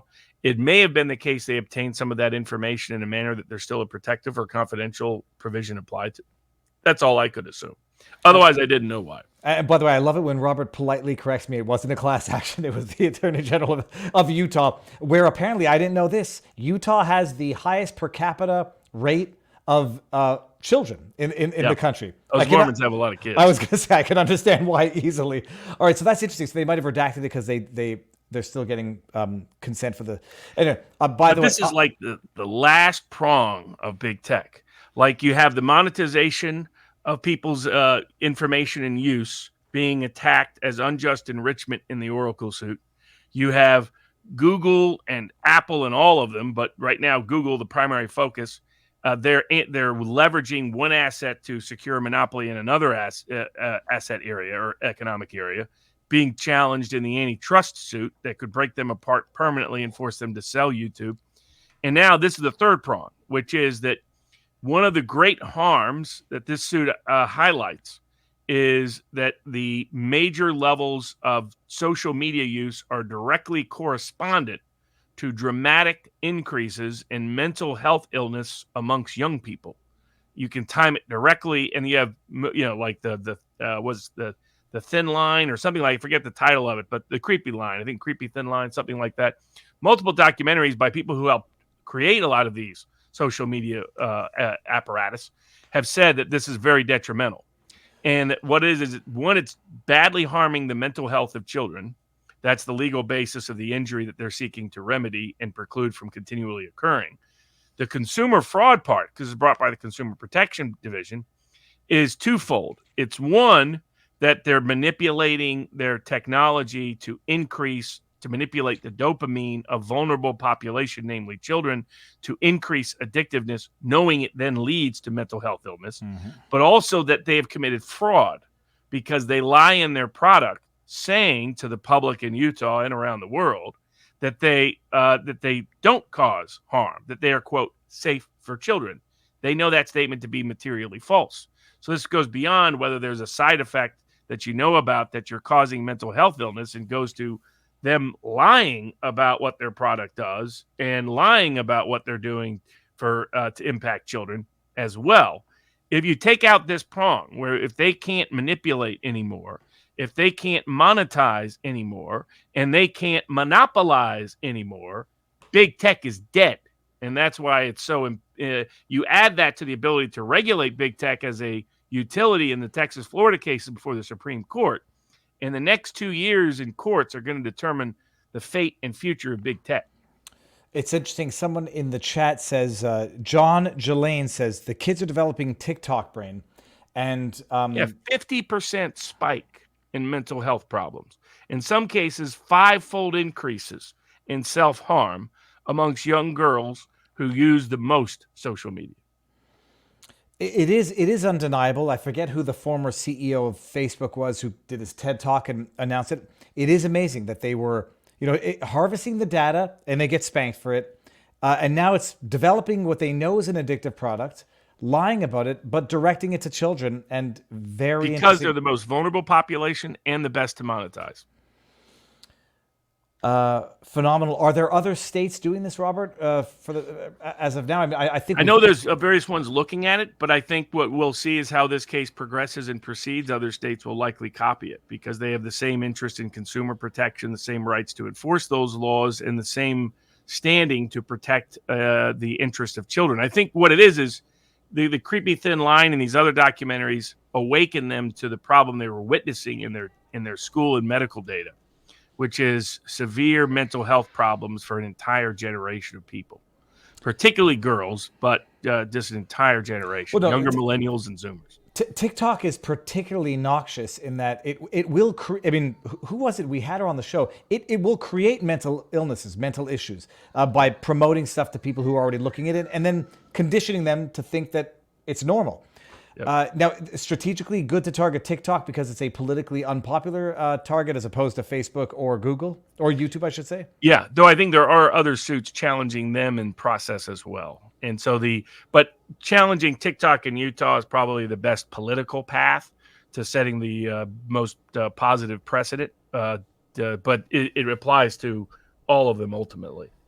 Robert, hold on one second. Someone said something here in the Rumble rants. The pumpkin pies are no longer available, sold out, or not yet open for sale. They've got to be sold out because we got one. So. Oh no!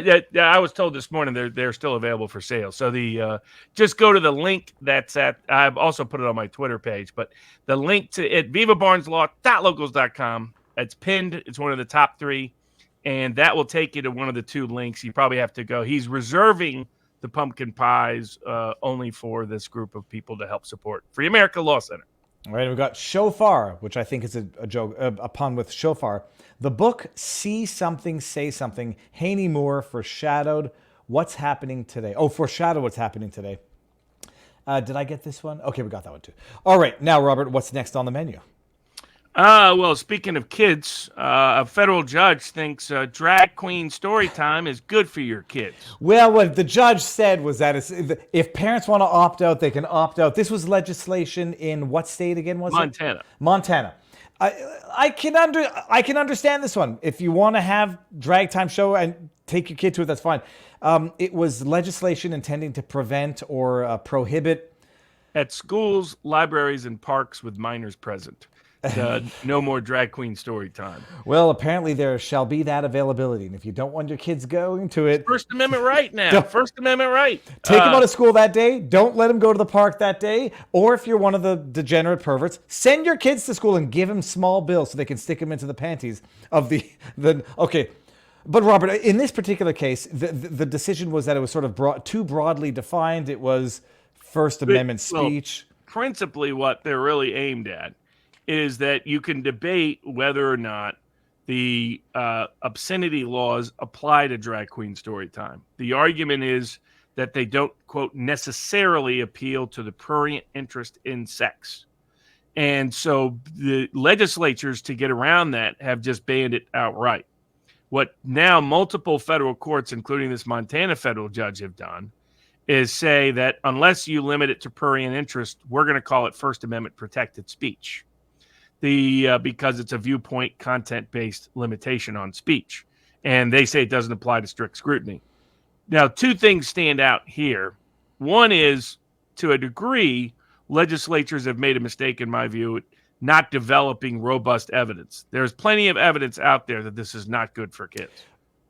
Well, but they're not presenting it in the legislature, and they're not presenting it in court defense proceedings. And some of that may be because some of the attorney generals defending these cases, I suspect lawyers in those offices, are all for these laws getting struck down. Or they're not drafting them in sufficiently clear and concise terms. I'm looking at here. The only clear and concise terms this judge would allow and the other courts would allow is you have to limit it to the prurient interest. So he had other problems with aspects of like the park definitions and so forth, but he could have just struck those provisions. But he struck the whole thing. It was towards the end. He says, "My eyes are so bad." It says Montana law already prohibits subjecting minors to obscenity. So the judge in this case said, correct. You That's already have laws. He's referencing that prurient interest. He's saying that you have to include that because what's happened is the legislature has determined that this already does appeal to the prurient interest. He's saying he's not going to recognize the legislative finding. And instead, you have to include within the law that a jury also determines separately and independently of you, the legislature, that this appeals to the prurient interest, or I'm not going to call it obscenity, and I'm not going to allow it. Now, that's one aspect of where these courts are coming. This particular judge went out of his way to cite a bunch of art studies and other things. He clearly thinks drag queen story time is great for your kids. I mean, he isn't really bashful about that. He said, quote, "This serves the public interest." He seriously believes it. You can tell he's a Barack Obama federal judge. He's one of these people that believes this is good for people. He's worried about the two-spirit people and all the trannies and all the rest being able to expose their trans ideology to kids because he sees that as good, not based in fear and hate. I mean, you read his opinion, you don't really doubt what he believes about this. Robert, I'm just going to show you this. I haven't posted it yet, people, because I only screen grabbed it before going live. This is from the CBC. If you're following your dreams and it is not going well for you, one of the things that I recommend is... You can't actually see it. This is from the CBC. It's an individual giving basically a PSA. Not that I judge anybody. Listen to this. Music was my big dream. I wanted to be a pop star. On Wikipedia, this person goes by she. He's got one blue eye, one pink eye, a yellow dot in his forehead, and this man is giving advice. And the reality is most parents don't like this at schools and public libraries. Who the hell would you... I don't want strangers talking to my kids, let alone strangers with bizarre proclivities. Good for them, but holy crab apples. Yeah, and I think what's becoming clear from how these courts are ruling it until and unless the U.S. Supreme Court steps in, the only effect that legislatures are probably going to be able to have in these law contexts is to, one, build up an evidentiary record and have it ready to be presented through the legislative process and into the court.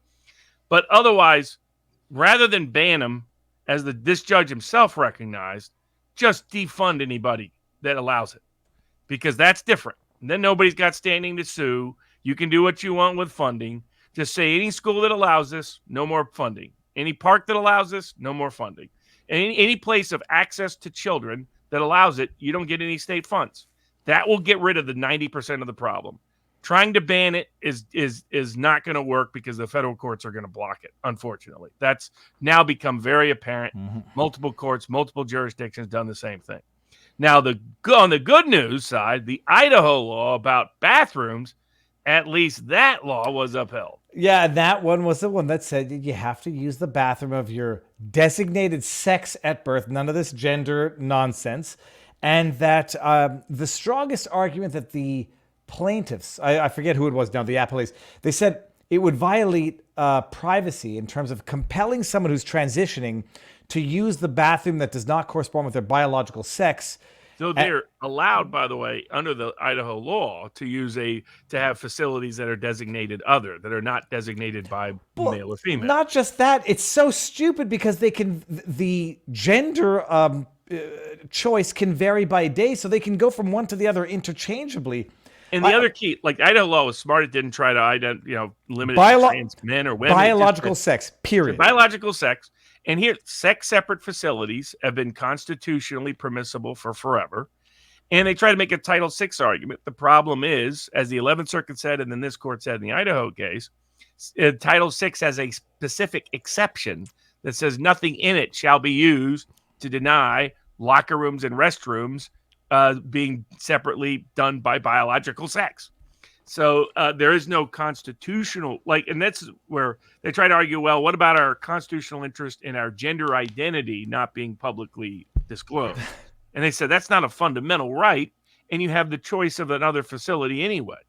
So you're balancing out the privacy interest, and the privacy interest overwhelmingly is in the favor of particularly girls not sharing bathrooms with boys and locker rooms with boys. They addressed the security concern in that, where they said it's not a question of security, but rather how privacy. The interest in privacy of not. I mean, this was, by the way, several years ago, a South Park episode. Cartman pretends to be a girl because he finds out he can identify as a girl and starts using the girls' bathroom. So he's like, we have South Park reality, becoming now. There's a split within the courts. So the Supreme Court's probably going to have to rule on this because some courts have said, no, you have to allow the trans people in. And other federal courts have said, no, that's never been the requirement. So hopefully the U.S. Supreme Court will step in and clarify that's not what they meant by employment law protection for trans people, was that suddenly we have to ignore biological gender in all contexts. Robert, I was at a business nearby my place of residence, and they had on their bathroom, it said gender neutral. It was not a unisex. It was it was a one-stall bathroom. It's like, of course it's gender neutral. Nobody gives a crap. We used to call that the airport family bathrooms.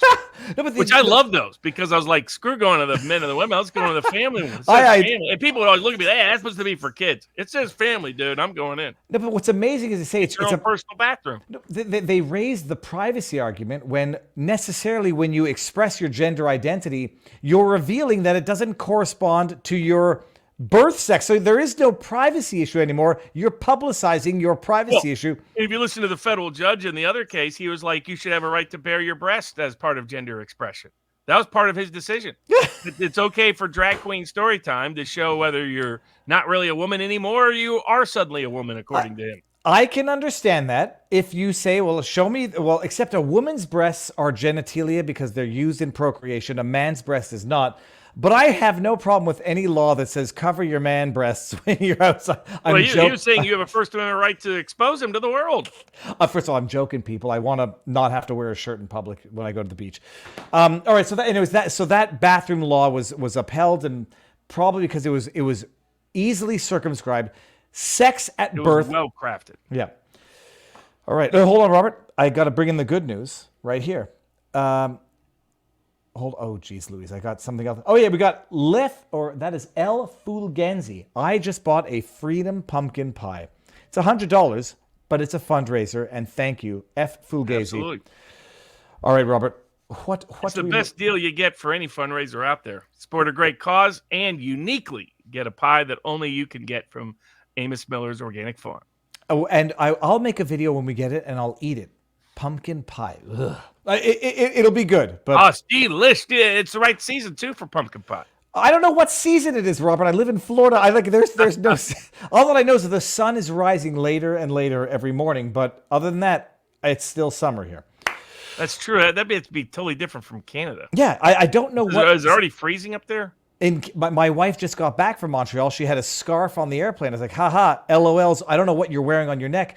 No, it's crazy and it's destabilizing because I don't know what season it is. It's summer all year long, for good and for bad. This is not a flex. This is like, I don't know what season. It's October because I can see it on my computer.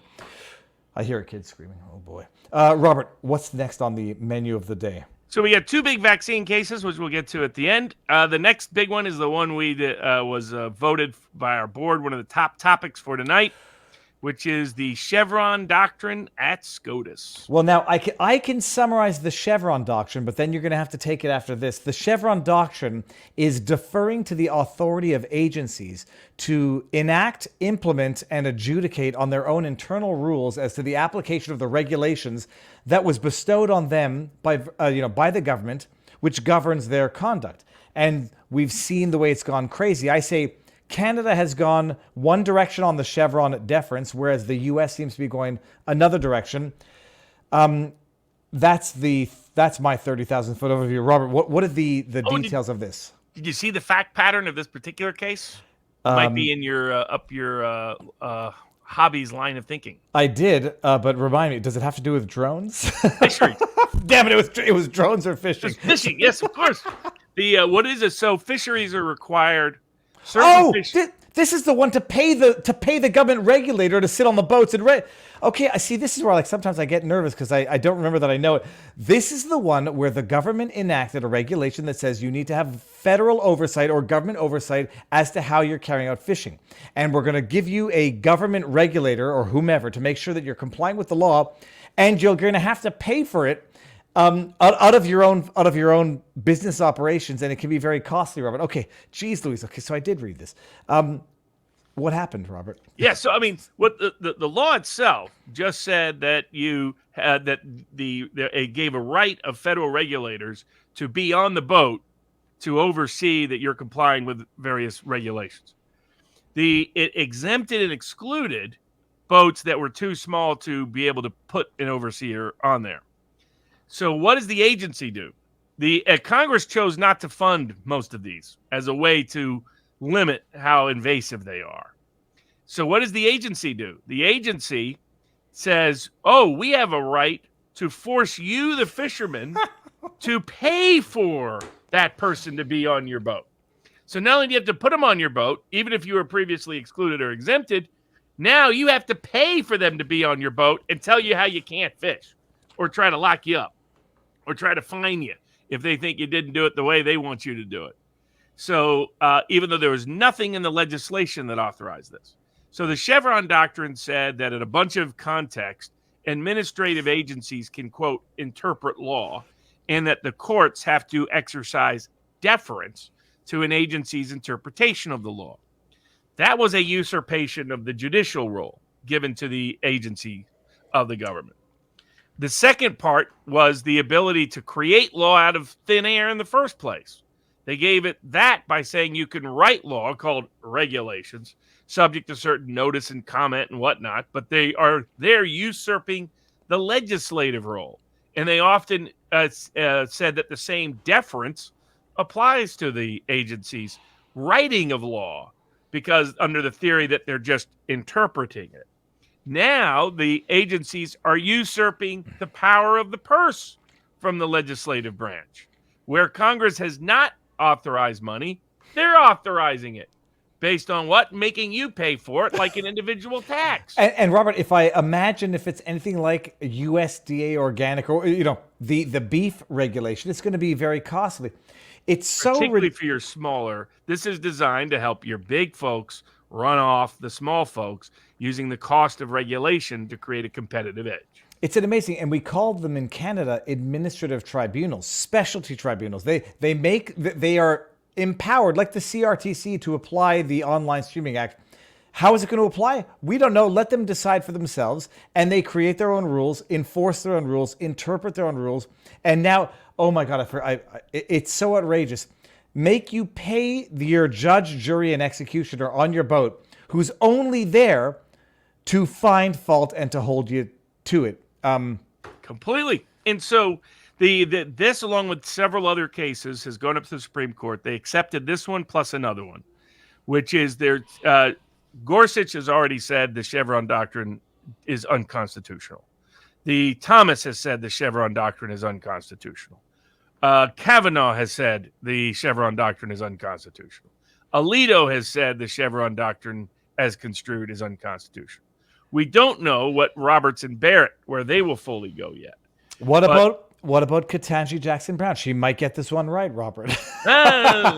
We'll see. I mean, generally the liberal Democratic judges love the administrative state, and the administrative state has effectively replaced the legislative branch, the elected part of the executive branch. We see that in the Trump classified documents case, and the judicial branch, because here the judges aren't interpreting the law, the agencies are. The legislature isn't writing the law, the agencies are. The judicial branch isn't basically really enforcing the law in terms of interpretation and execution. The administrative agency is doing by setting up these separate tribunals. So it's long been proven that deferring to the agencies was always a bad idea. Chevron has been a disaster and a debacle. There's been conflicts all across the federal courts. In the context of the fisheries, some courts have said the agencies don't have this power. Other ones have said they do. So it depends on where you're fishing as to which rules apply to you. That's how nuts it is. But it's so. What struck me about this was that it's so ridiculous that the government will create these obligations and then make you pay for them when they then take your very same tax dollars and then, I don't know, ship them to a foreign nation to fund war. We can do that, but we can't pay for the regulation that we enact and impose on you. You're paying your executioner. And if the agencies have the power to tax, that's what this is. Everybody's liberty is in danger immediately. And in fact, it goes for the First Circuit went further than that. It said the default rule is now that agencies have the power to do this. Jeez. That unless Congress prohibited them from doing it, they have a default right to do so as part of the necessary clause of enforceability in these statutes. So hopefully Congress will the Supreme Court will finally recognize that the Chevron doctrine has gone way out of hand and completely gut it. Administrative agencies should only be investigating and bringing enforcement actions. They shouldn't have their own judiciary. They shouldn't be writing rules. They shouldn't be writing laws. They shouldn't be interpreting laws. They shouldn't be adjudicating laws. They're not the judiciary. They're not the legislature. And they shouldn't be overriding the elected president of the United States either. So it's time the administrative state be gutted. It's the greatest threat to liberty and, quite frankly, to a successful economy in the modern American age. And hopefully the Supreme Court will finally gut it. And these cases present excellent examples of how and why they need to do so. I'm going to make the prediction now. You can snip and clip everyone out there. They're going to gut the Chevron doctrine because I'm charting it only on the direction of Canada compared to the direction of the United States. Canada is going to reaffirming doctrine of the Chevron thing, and the U.S. is going to defy it. Now, that's my prediction right now. But Robert, I see colors here. Have I brought it up? I do. Look at this. Hold on here. What are these reds? The red says, I can't read the black on the red. It says Rumble Rick 331 is now a monthly supporter. Rumble Rick, welcome. Cool. Welcome to the party, pal. And then this Rumble Rick is now. Okay, so we got that. Tell Amos to do a sweet potato. You know what? Pumpkin pie and sweet potatoes. Those are my two, if Marion's listening, she's going to get angry with me. But tell him to do a sweet potato casserole. Pumpkins are for smashing. What, does she like both pumpkins and sweet potatoes? She loves pumpkins and sweet potato, and I do not like either. But she's actually won me over on the sweet potatoes, French fries, and the pumpkin pie. I think I'll do. Nike 7. Sorry, go ahead. Oh, yeah, sorry. Nike 7. Very disappointed in how many closeted, unobjective Zionists we are seeing. Robert, I think that's an attack, Robert.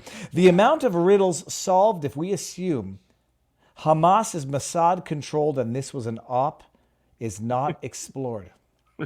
Really? So, the problem is all the people that want to pretend that the Palestinian cause hasn't been dedicated to the erasure of Israelis and Jews from the presence of the Middle East are just not listening to the Palestinians. And everybody wanting to blame Now I've been very critical of how Western intelligence, including how Israel has intervened in various countries across the Middle East to their detriment rather than to their betterment, like they think, putting one enemy against another enemy, thinking it's going to work, and it backfiring over and over and over again. So that criticism is fair criticism.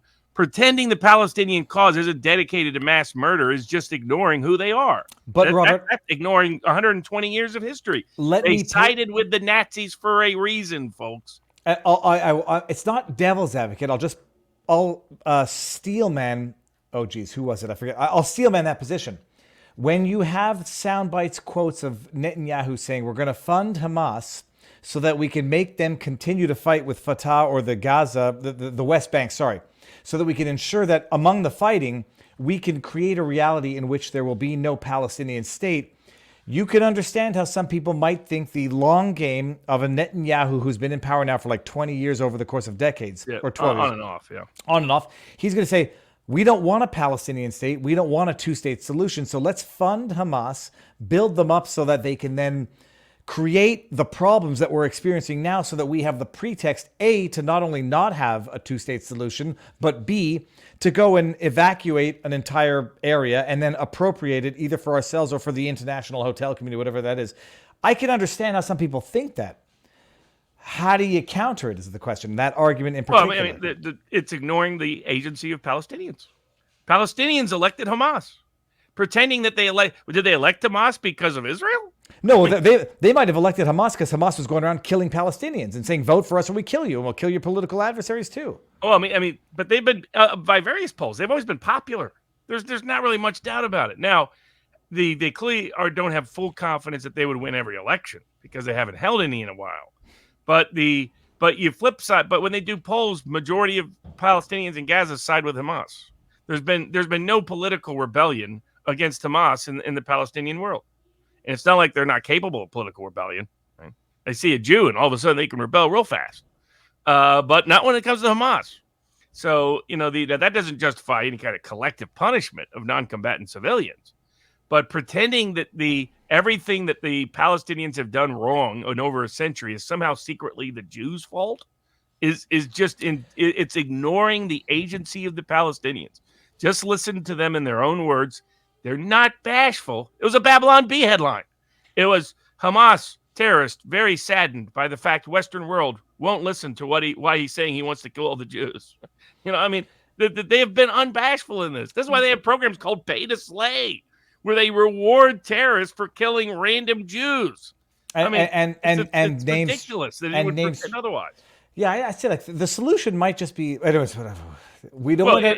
There have been two-state solutions on the table for close to a century. But the Palestinians have been the ones to reject it every single time. And my theory is going to be a compelled two-state solution and have the international community come in as the government that's where Trump for was moving to. But the key to that was getting the key Arab countries on board that now are not on board because of this incident. So again, who really profited from this? Key bueno, Robert. All right, what do we have next on the menu on the list? Well, speaking of insane court processes, great challenge brought by the Informed Consent Action Network and his counsel, that's Del Bigtree, and that's involved there, and his counsel, Aaron Siri. Children's Health Defense has also brought their own challenge. They're looking at bringing additional challenges, and it's to the PrEP Act. This is what gives immunity to all the big vaccine manufacturing companies, period. But they're bringing it as applied to the COVID vaccine injuries in particular. Well, and so at the risk of misrepresenting this one, they're challenging the I guess we have to back it all the way up. What is the PrEP Act, Robert? What was the intent of the PrEP Act, and how has it been abused in the context of COVID? So the PrEP Act was passed to allow so-called emergency use authorizations and other aspects to be extended to all the childhood vaccines. And it said certain kinds of vaccines are now immune from, any manufacturer is immune from suit, no matter what bad acts they did. There's supposed to be a limited exception for willful misconduct, but they effectively gut that by having to get the U.S. government involved. If they don't sign off, you really can't get anywhere anyway. So instead, you're put into this separate compensation program. But this compensation program You have no right to a hearing, no notice of the evidence, no notice of even who's deciding your case. No, you're not in notice of what experts are being used. So it's a pure star chamber, black hole type proceedings judicially. None of the due process we normally require for any property right. And on top of that, when they do issue award, well, they deny awards in 97% of cases. So most of the COVID vaccine injured are not being compensated. And when they do get an award, the average award is about $2,000. So it's a complete crock. So it's a complete joke. It was sold at the time that this would be a totally effective alternative to make sure we could get emergency assistance during a pandemic that at the same time wouldn't leave the injured out to dry. So the ICON has brought the suit challenging this as unconstitutional on two separate grounds: Fifth Amendment grounds and Seventh Amendment grounds. So I've been for this kind of challenge being brought, and I've been trying to encourage a range of people to look at it and debating it and discussing it with a range of people in our political and legal circles. Because to me, your rights, I think I would add additional constitutional components. But this is Congress trying to take away a right you had at the time of the American Revolution, which was at the time of the Constitution, which was your right as an individual. It's supposed to be reserved to you under the Constitution. To petition the government.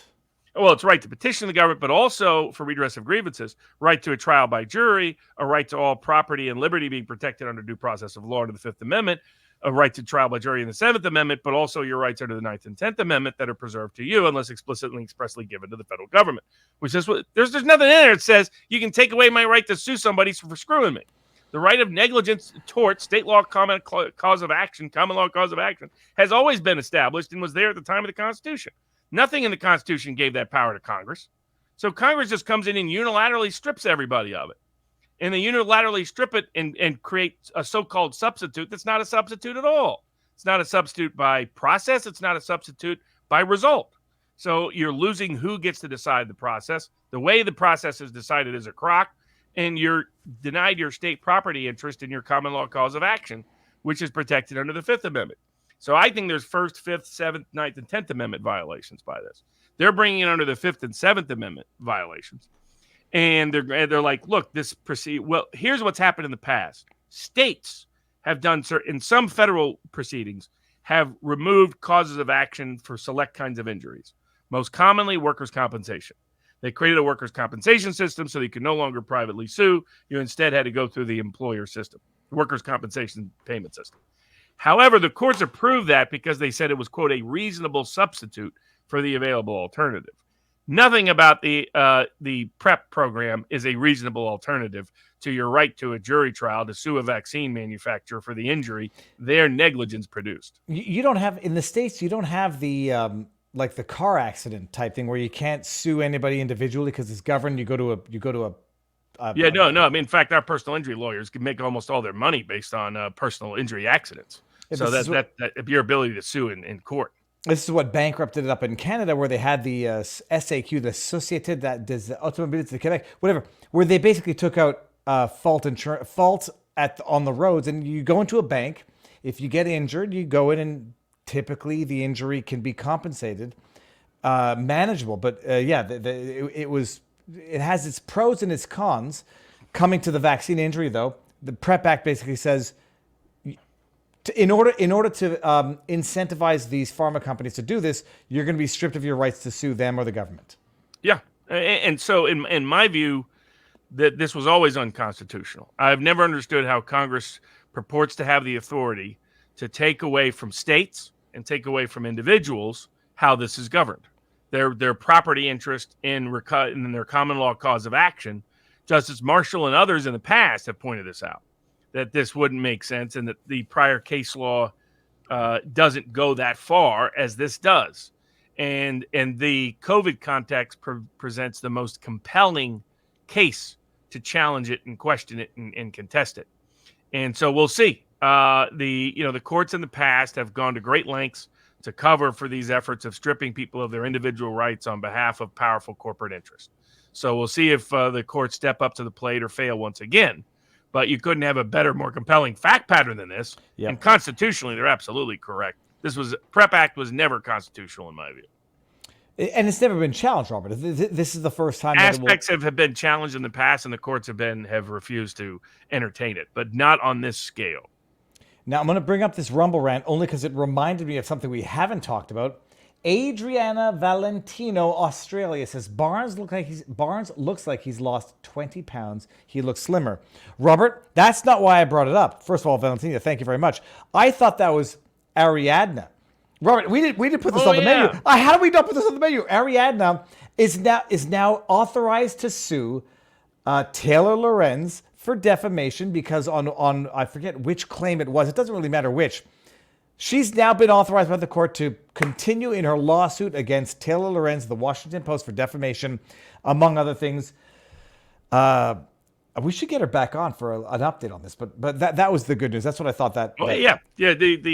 The New York Times and Taylor Lorenz, defamed her, libeled her, invaded her privacy, tried to destroy her business, and tortiously interfered with it. And she is going to get to the discovery stage of the case, pass the motion to dismiss with her amended complaint. So congratulations to her, and good for law. Well, and on a limited, it's more limited. She doesn't get to go through all the complaints, but she doesn't need to go through all of them to get to discovery, which might, I don't know, potentially redevelop. And I just want to say, why did I say that? It was Adriano Valentino, Australia, and I thought it said Ariadna. So that's the good news there. All right. Oh, and the other big news on the vaccine front is the First Circuit revisiting its First Amendment legislation, this time involving the Massachusetts steamship operators. This was employees who were fired for not getting the jab, sued. It was dismissed back in 2022, and it has been slightly overturned and remanded for further consideration. Robert, above and beyond that 30,000-foot overview.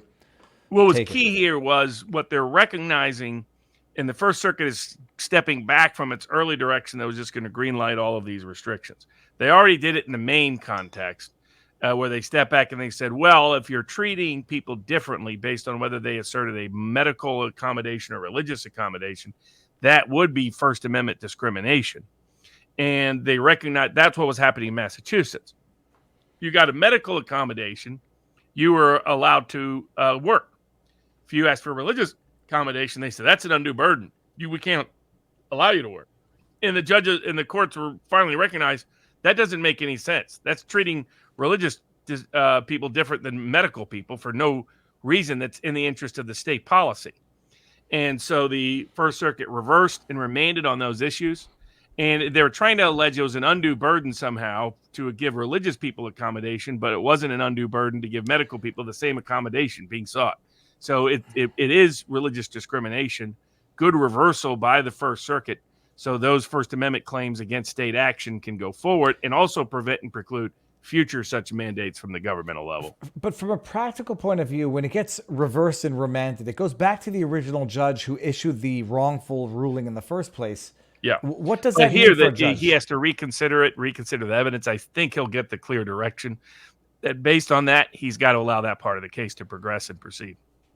Okay. Oh, and we got one more from Adriano Valentino, Australia, says, I love you guys. Viva Barnes. Let's go, Brandon. Oh, who remembers Let's Go, Brandon? Okay. Robert, what do we have next? What's left is answering questions at the after party on Locals. So now hold on one second. Let me just see. We're okay. So we are, let me see what's going on in Locals. There's a lot of, oh my goodness, there's a lot of stuff in Locals. I'm going to give everybody the link to Locals. Geez, it's so amazing. My wife is back, and I'm not getting bombarded by children anymore.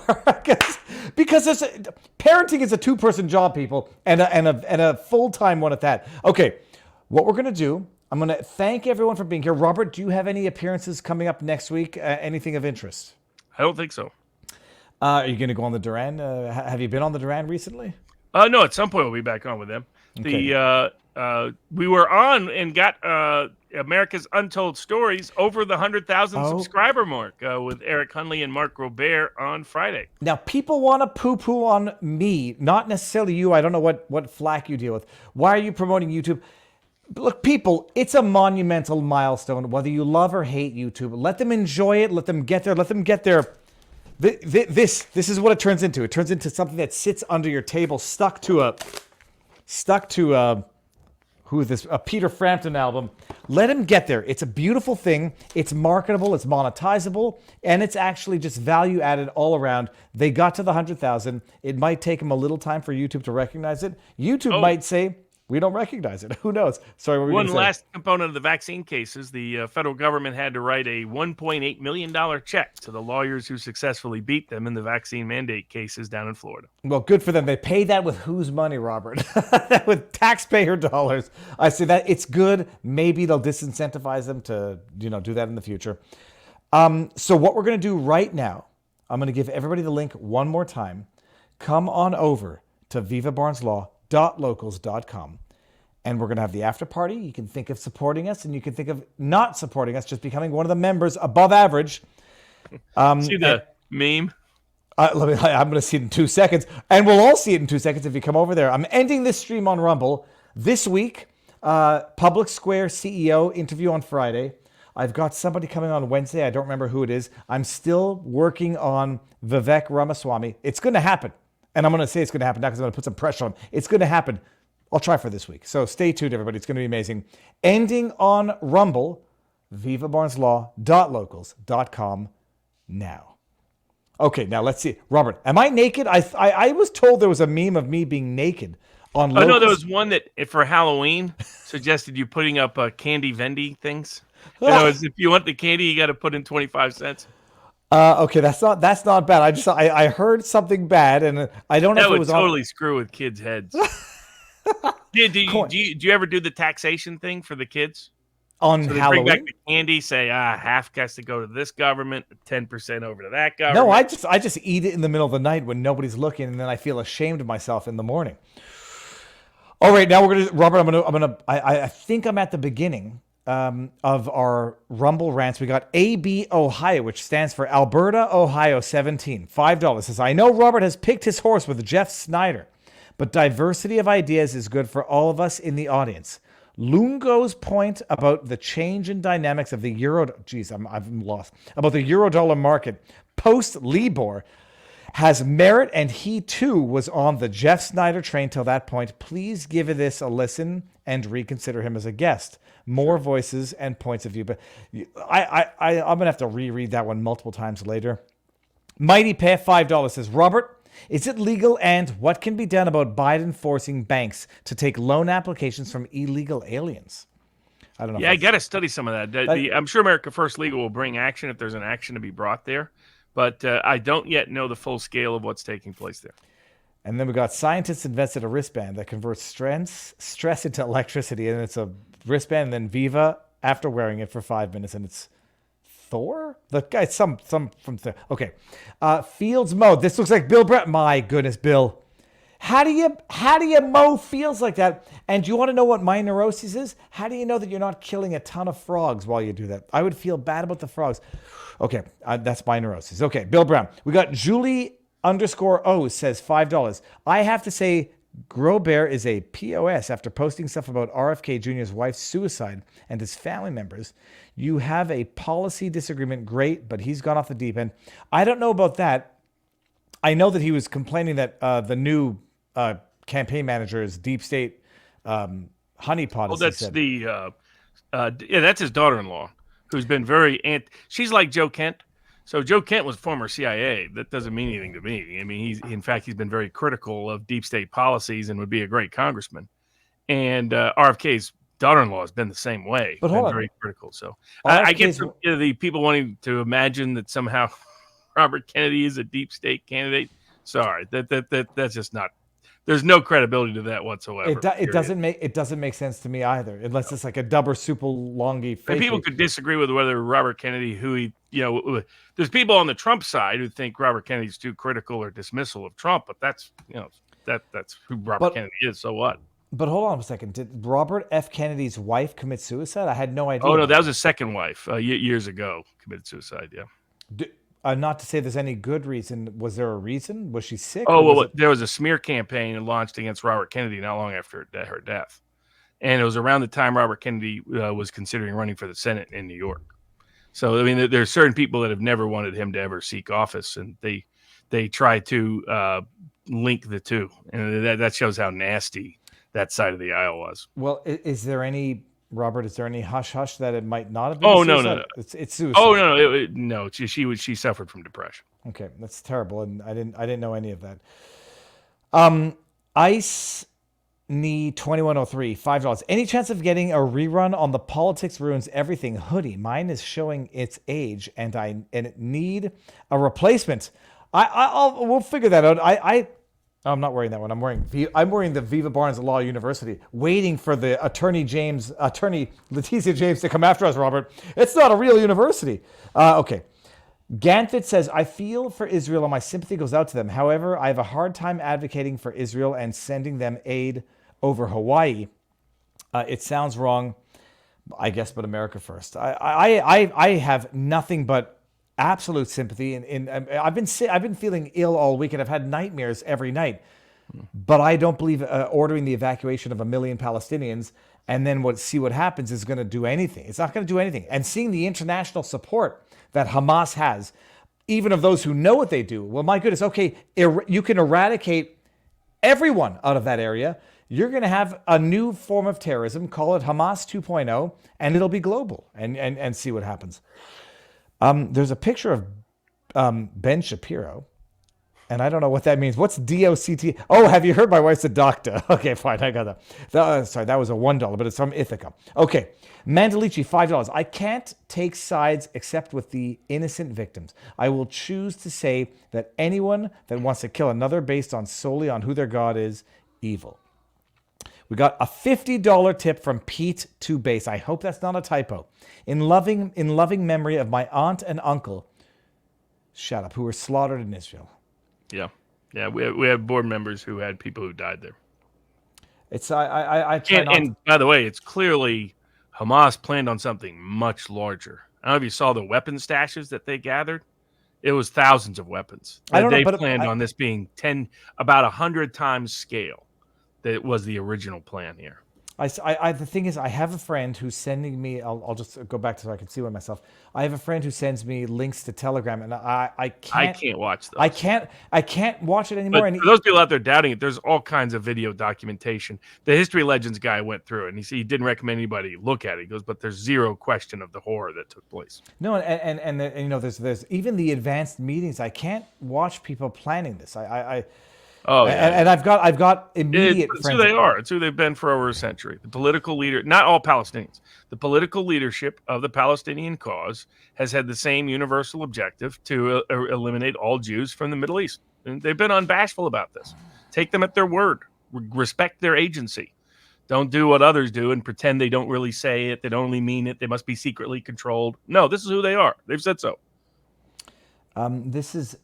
Oh, Seishan SP, $5 says, first, love you guys. Second, love seeing Viva on Spaces. Just wish Robert would show up and destroy sometimes. Also, one day I'll put Viva on some fish. Florida Panhandle, let's go. Well, let me just go ahead and screen grab that because I've never said no to being put on fish. We got Avakan says, little known fact, Muhammad Amin al-Hussein had two nephews, Yasser Arafat and Saddam Hussein. Yeah. It was family related to the same sort of clique of that were made wealthy under the Ottoman Empire with a lot of land ownership. And that's where, I mean, originally, by the way, he didn't care really about this issue. He was a pan-Arab nationalist who wanted to be part of a greater Syria. It was after that failed that he converted he created, frankly, the Palestinian cause as a cause. Didn't really exist prior to him, and it probably never would have existed if the French would not have precluded the development of a greater Syria. And it was that's where there is Western manipulation by the British government in particular into picking sides back and forth. They wanted to manipulate the local politics. One time, with the royalists, another time with the Israelis, another time with the Palestinians, another time with somebody else. They've been doing this for over a century now, thinking they can manipulate access to the resources of the region that way. And all they've done is bred more and more conflict and more problems. Well, to quote George Orwell, the war was not meant to be won. It was meant to be permanent or perpetual. Yes. Denise Ann $5 says, I love that Locals is now allowing live stream rewind, but can you ask about being able to watch it faster speed to catch up? Okay, I'll ask him. Also, any news on when Roku will get Locals live streaming? I'll get you 2 answers this week, Denise Ann. DTQC with a variation of soft time says, from chaos arise champions, from champions arise elites, from elites arise corruption, from corruption arise chaos. Yep, it's a circle of life. Bill Brown, rules, I don't play by no stinking rules. I think it says rooks, but I think it's supposed to be rules. Avacane says, $5, should media outlets be allowed to lie and defame under free speech? And shouldn't there be a proper legal? When are they going to overturn New York Times versus Sullivan? Like that. That's the one. Oh, I'm not in favor of that. Okay. Because you know how it will be used. Well, yeah. It's not like they'll really hold New York Times responsible. They'll start saying us ordinary people now are subject to a negligence standard and can be sued into oblivion. So that I agree with the actual malice standard for statements about matters of public import concerning people of a public reputation. I that's not really the problem. The problem is the court's selective enforcement of it.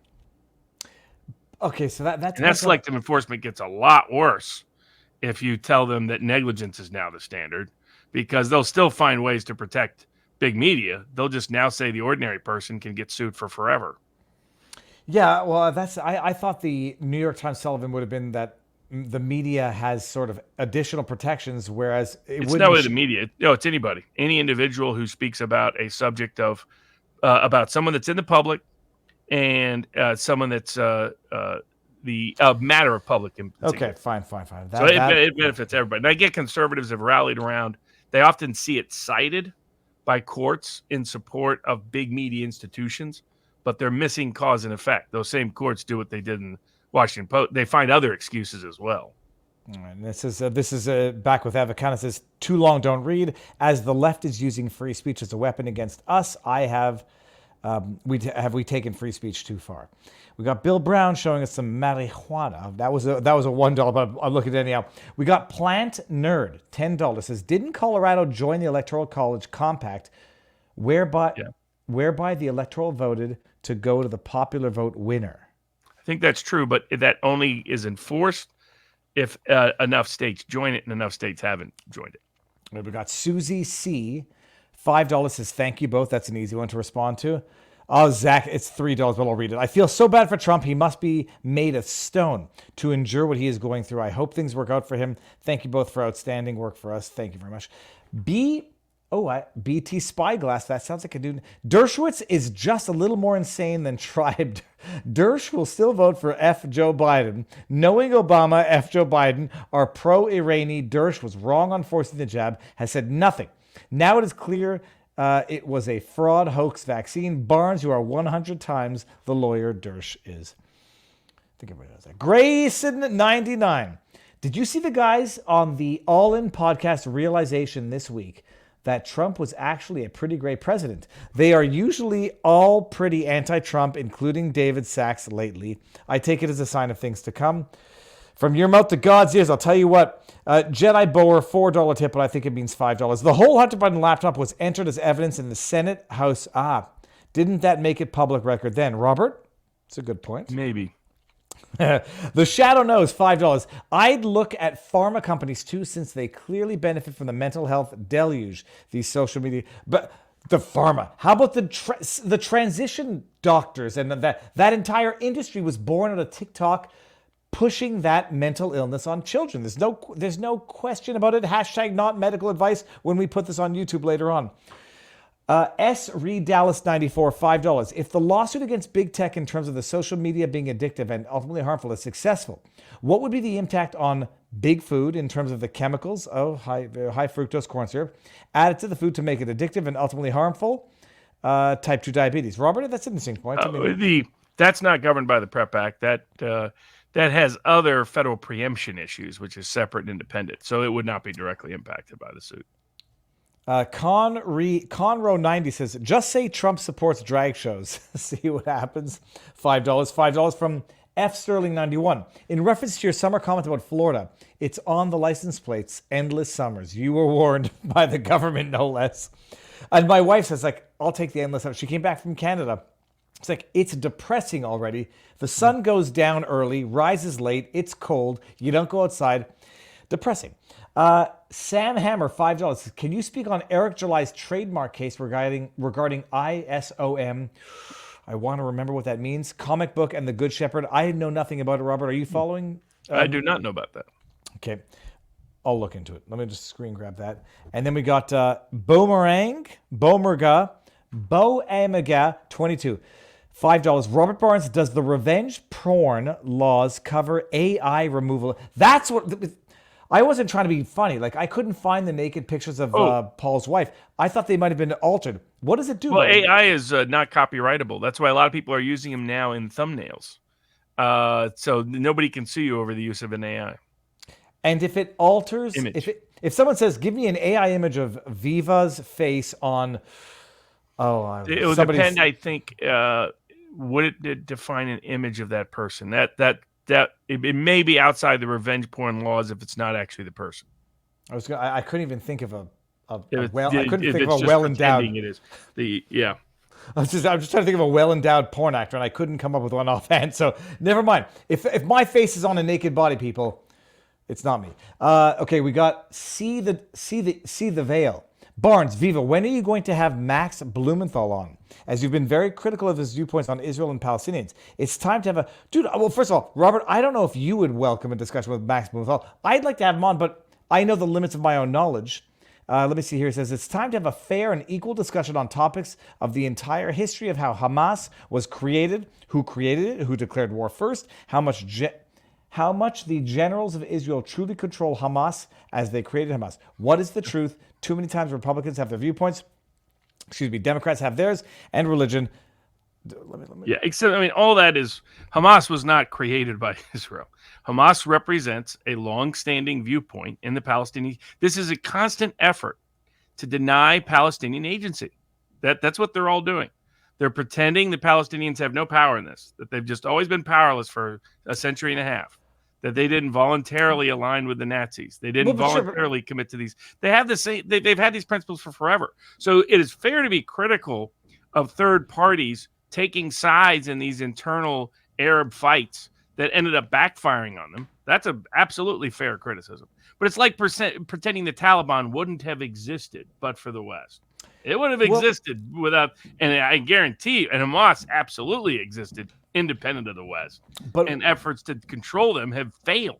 What of the argument that the Taliban would have existed, but it wouldn't have existed at the force it did had they not been funded by the West when the West thought they could be used as a useful tool? And so, well, that's more the Mujahideen. The Mujahideen were used against the Soviet Union, but and there's aspects you can be critical of the Taliban going all the way back to the late 70s, the loss of Iran, the promotion. But I got a hush on the real origins of Islamofascism and who helped propagate them.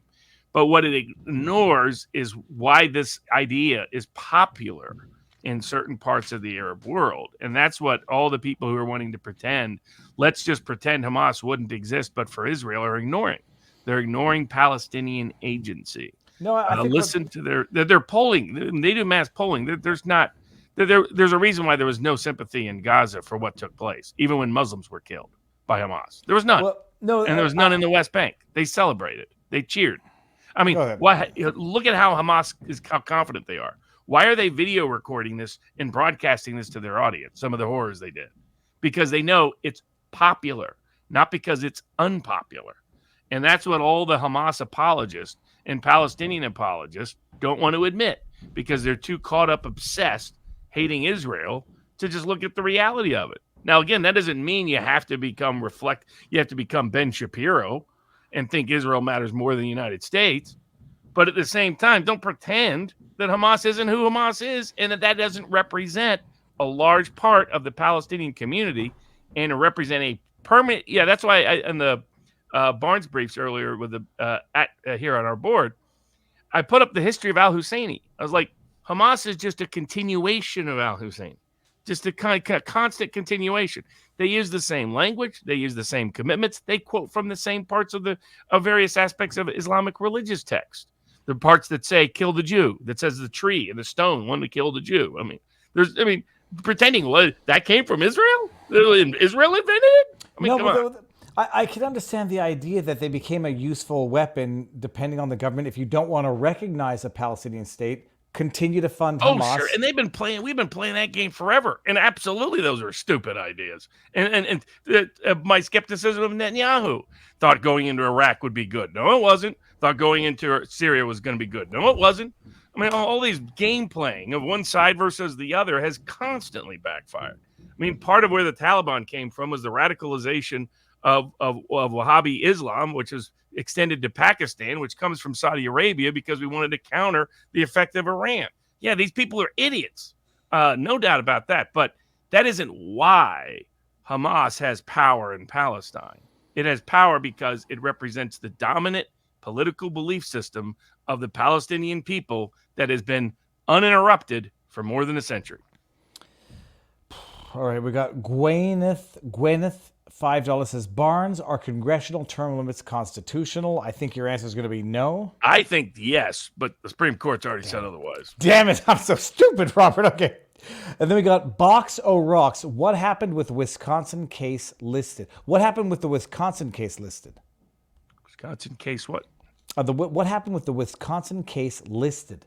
Was that on our list tonight for the menu? I'll screen I don't remember grab a it. Wisconsin case being listed. Me neither. I know that people are asking about the impeachment proceedings of the Supreme Court judge there, but I don't know enough yet but we will at some point include it in the Sunday show. We got, how about everyone here on Locals join a class action against the PrEP Act? That's from that's effectively what the Icon suit already is, by the way. And we got USA Now. It's at $1.2, but I'm going to read it because it said, wrong, Viva. The $100,000 was so they can get guest interview that wouldn't. That's okay. That's interesting for Eric Hunley and Grobert. And by the way, I think I would be fishing with Grobert later this week. We'll see what happens. Doug Ryland, $10 says, thoughts on Department of Justice telling banks they can't deny a loan to illegal immigrants solely on illegal immigrant status. Robert, how does that work? All the stuff that's going on with illegals, I'm not sure of in terms of federal support and subsidy. So I've seen stories about it, but I don't know enough to meaningfully comment yet. All that I know is I couldn't get a loan to lease a car. So, okay. Merchant Marine says, it seems the lawless push for unlawful government actions until stopped by the courts. They are also held harmless because done in official capacity. How can we as taxpayers go after these types of government employees? Can we charge them a percentage of the government fees? That's from Merchant Marine. Unfortunately, it's difficult to contest these outside of limited circumstances. We got Freddie K, $5. Eyes open, busy unsubscribing bad actors, but all good here. Thank you very much. Bob Soap Dish, $7. As a Browns fan, the only white pill I need is Cleveland toppling the Browns, the 49ers. Yeah, they won today. Yeah, it was one of the bets at Sports Picks. .locals.com was the Cleveland Browns today, and they came in, cashed that ticket, which was nice. Yael Rivka, $10 says, prayers for the hostages using these names, please and thank you. Prayers for and I'm looking at all of the names here. And I know that I took some flack, and I don't care about it when I said, because I chalk what happened in Israel up to being an intelligence failure for which the hostages should not be expected to suffer. If you can guarantee, if this happened under Trump, media would be running nightly things showing the hostages. Instead, they've mostly not covered the number. They've minimized coverage over a number of Americans killed and held hostage. This is from Yael Rivka, but I've seen enough videos to be sick to my stomach and have nightmares every night for the last week. Oh yeah. I know it's terrible to say. I would trade whomever they want. Give them the hostage, the prisoners you have. Get your hostages back. It's an intelligence failure for which those hostages should not be expected to suffer. And then dedicate the rest of your existence to tracking down each and every one of them and killing them extrajudicially if you have to. But the bottom line is, you live next to Hamas and you know they want to kill you, and you let this happen. It's an intelligence failure in addition to an act of an atrocity. And those hostages should not be expected to suffer for your government failure. That's my view, and I appreciate people will not think it's right. Robert Barnes, Viva Fry, did you catch the article about the guy from Kenya successfully litigated like 26 cases before they discovered his lack of license? Just goes to show how important licensure is. That's from Rockahora. We got $5 from Ryan PD911. It has already been written. The world gets worse and worse every day, but in the end, Jesus wins. Enjoy the ride. From your mouth to God's ears, and I'll say that, no pun intended, Ryan PD. Ryan PD 911. Freddie York, $10 says, bro, I'm right here down the street. I can put you up to fish. Let's go. Let me screen grab that right now. Just screen grab. We got, I'm going to skip the $1, not to be a bastard, just because we got to get to the end of this. Frank Beans, that's got to be there's something about Mary reference. Why are you still talking like Biden is the Democrat candidate? I feel Gavin Newsom is clearly the real candidate, and they are keeping him under wraps as long as possible due to his record of failure. I know you've talked about this, Robert. Yeah, no chance, because Democrats know he's more unpopular, much more unpopular than Biden in the Midwest, and in fact more unpopular than Kamala Harris in many of those surveys. So he's a non-starter. We got Freddie York says, you got to catch pelagic from a kayak. I got you. Let's do this. Then we got Ali Michael, $5. Please ask locals about their do not send list. They put my email on it, and I stopped getting your stream notifications. They never notified me. It's ridiculous since I'm paying. I'll ask them. Guaranteed. Promise. We got Hendy, 81, $5. Came late to the stream, but I had an epiphany this week. Remember, one of the documents Trump is in trouble for is the invasion plan of Iran.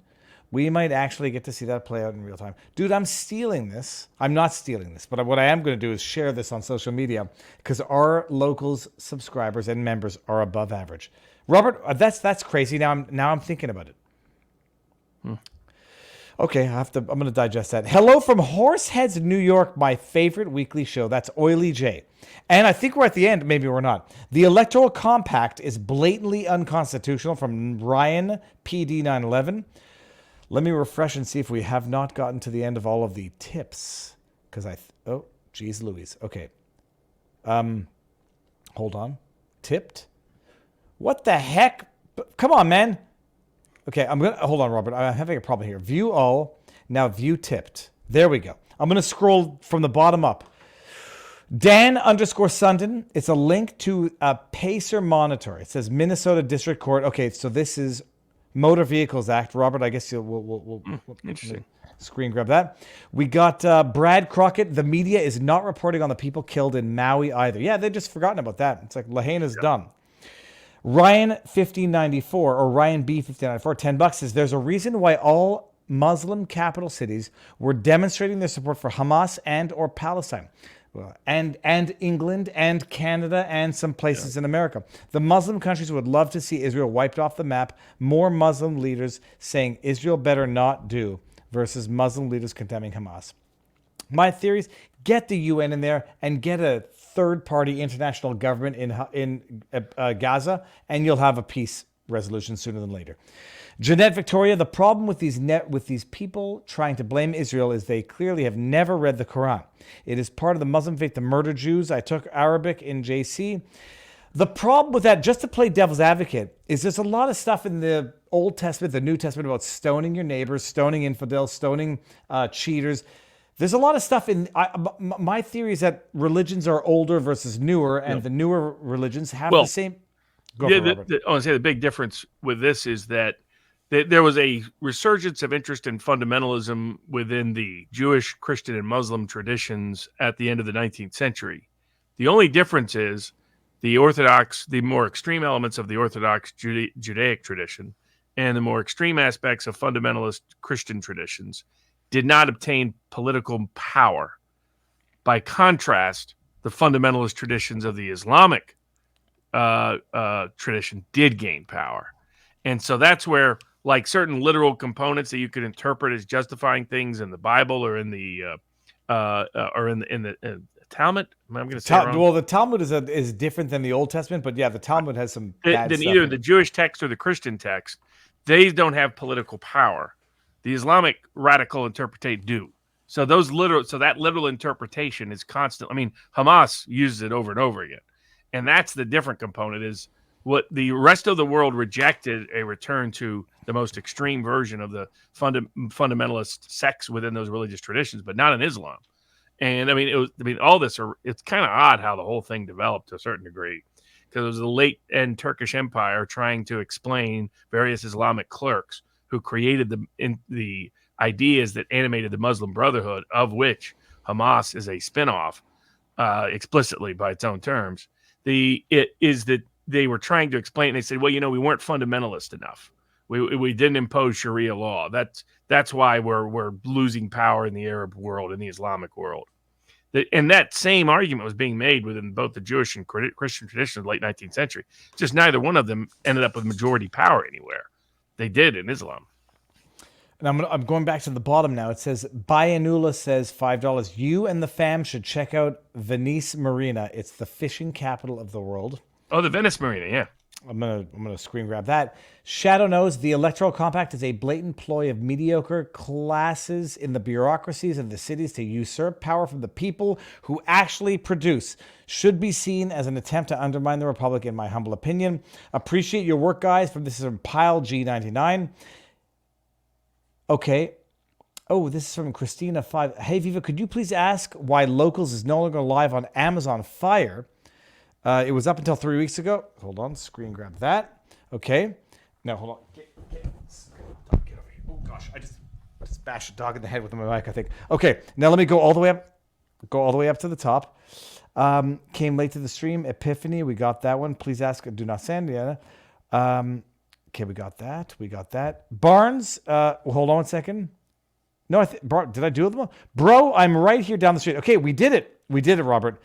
If I missed any, I apologize. Let me refresh and just make sure. Robert, I think we've done it all. Sweet. There's a fish. This little dog. Canada. Okay, that's a fish from Riverbanker, and it looks like a steelhead salmon. Let me make sure that we have not missed any tips. Nix 5.5. Viva, please mediate a discussion between Barnes and Horton to clarify and identify areas of disagreement. I think Horton's expressed himself, and I don't think anyone's going to be confused about his thoughts. Blumenthal might be more interesting. Okay, Robert. Well, yeah, he was on Tim Pool, and I think it was on Tim Pool. Maybe it was PBD. It was somewhere, but I've followed those guys for a long time, including Aaron Mate and others. I don't find it a topic that's capable of meaningful discussion or debate in general. Probably the closest you would get these days, not in the past frequently, but these days would be Glenn Greenwald. Yeah. Greenwald might be, because Greenwald's highlighting issues of censorship and the rest. That's a legitimate. I think it's the most persuasive on that side of the aisle. He has not, unlike Blumenthal and Mate and Ritter and others, jumped on certain bandwagon aspects of the Palestinian cause. He's focused on, let's not use this as a pretext to censor, which I agree with. Joel Pollak, to his credit, came out and opposed it. Vivek came out and said we shouldn't join cancel culture because we like who's getting canceled now. And I agree with all of that. And so and then Mark Levin keeps going nuts. Ben Shapiro keeps going nuts. They're playing into their adversaries with this over the top rhetoric. Yeah. And then some are adopting the language of Hamas. I mean, saying, "Oh no, all of them are guilty. There's a collective guilt." Yeah, eradicate. I don't like that word. Even when you talk about. Now I've seen a few that I missed before, Robert. Hendy81, $5 says, as an MD, I firmly believe that all of these doctors who continue to push transgender affirmation deserve capital punishment for negligence, malpractice, not medical advice, breaking the Hippocratic Oath and ruining children's lives. They're not doctors. They're money-hungry jackasses. And then we got big election results this weekend. There was a comment. Louisiana, a new Louisiana governor is the Louisiana Attorney General that's brought a lot of great cases. So that's really positive news. I think there are good election results out of Poland so far. Good election results. I think in Australia referendum and New Zealand, that commie, her government got overthrown. Nice. Jacinda, whatever her last name is. Sammy, $8 says 6 out of the 10 highest subscribed to YouTube channels target appeals to kids 1 through 15. The other 3 are Indian channels. YouTube wields those views, daily numbers like a sledgehammer. Maybe that's the reason they promote addictive algorithms to kids. Coco Malone, yep. A couple of kids. I know all of these. Mr. Beast, Markiplier, WWE. I know all of these. Yeah, I agree with you. And the electoral comment. Okay, so we've done it, Robert. Oh, wait, no, one more. Viva, please. No, that's it. Okay, Robert, we got to do it before my wife comes and kills me. And Winston needs to go for a walk. He still likes the smell of my breath, which is a good sign. Robert, we've done it. It was a great night, a great show. You might make it in for the premiere. Yeah, Well, I'm gonna go guilt you privately, so you'll come. It'll be a menage a trois with my wife. It'll be my date night with you and my wife, all at once. That sounds gross. There might be some folks joining me too. Well, then it'll be. So I think a bunch of people are. I think a bunch of people are coming to this. Okay, dude, this is gonna be awesome. Let's make it happen. I think Trump is supposed to be in town too. I don't know if he'll be there for that, but I know I think he's at Mar-a-Lago that same time period. Okay, well, it'll be amazing, Robert. And you have a place to stay if you don't mind dog poop, children screaming, although I haven't heard anything for a while. All right, we're going to end it tomorrow. I may not be live tomorrow, but sooner than later, people. VivaBardsLaw.locals.com, Viva Fry for merch. Everybody out there, thank you for being here. Enjoy the night. Peace out. See you soon.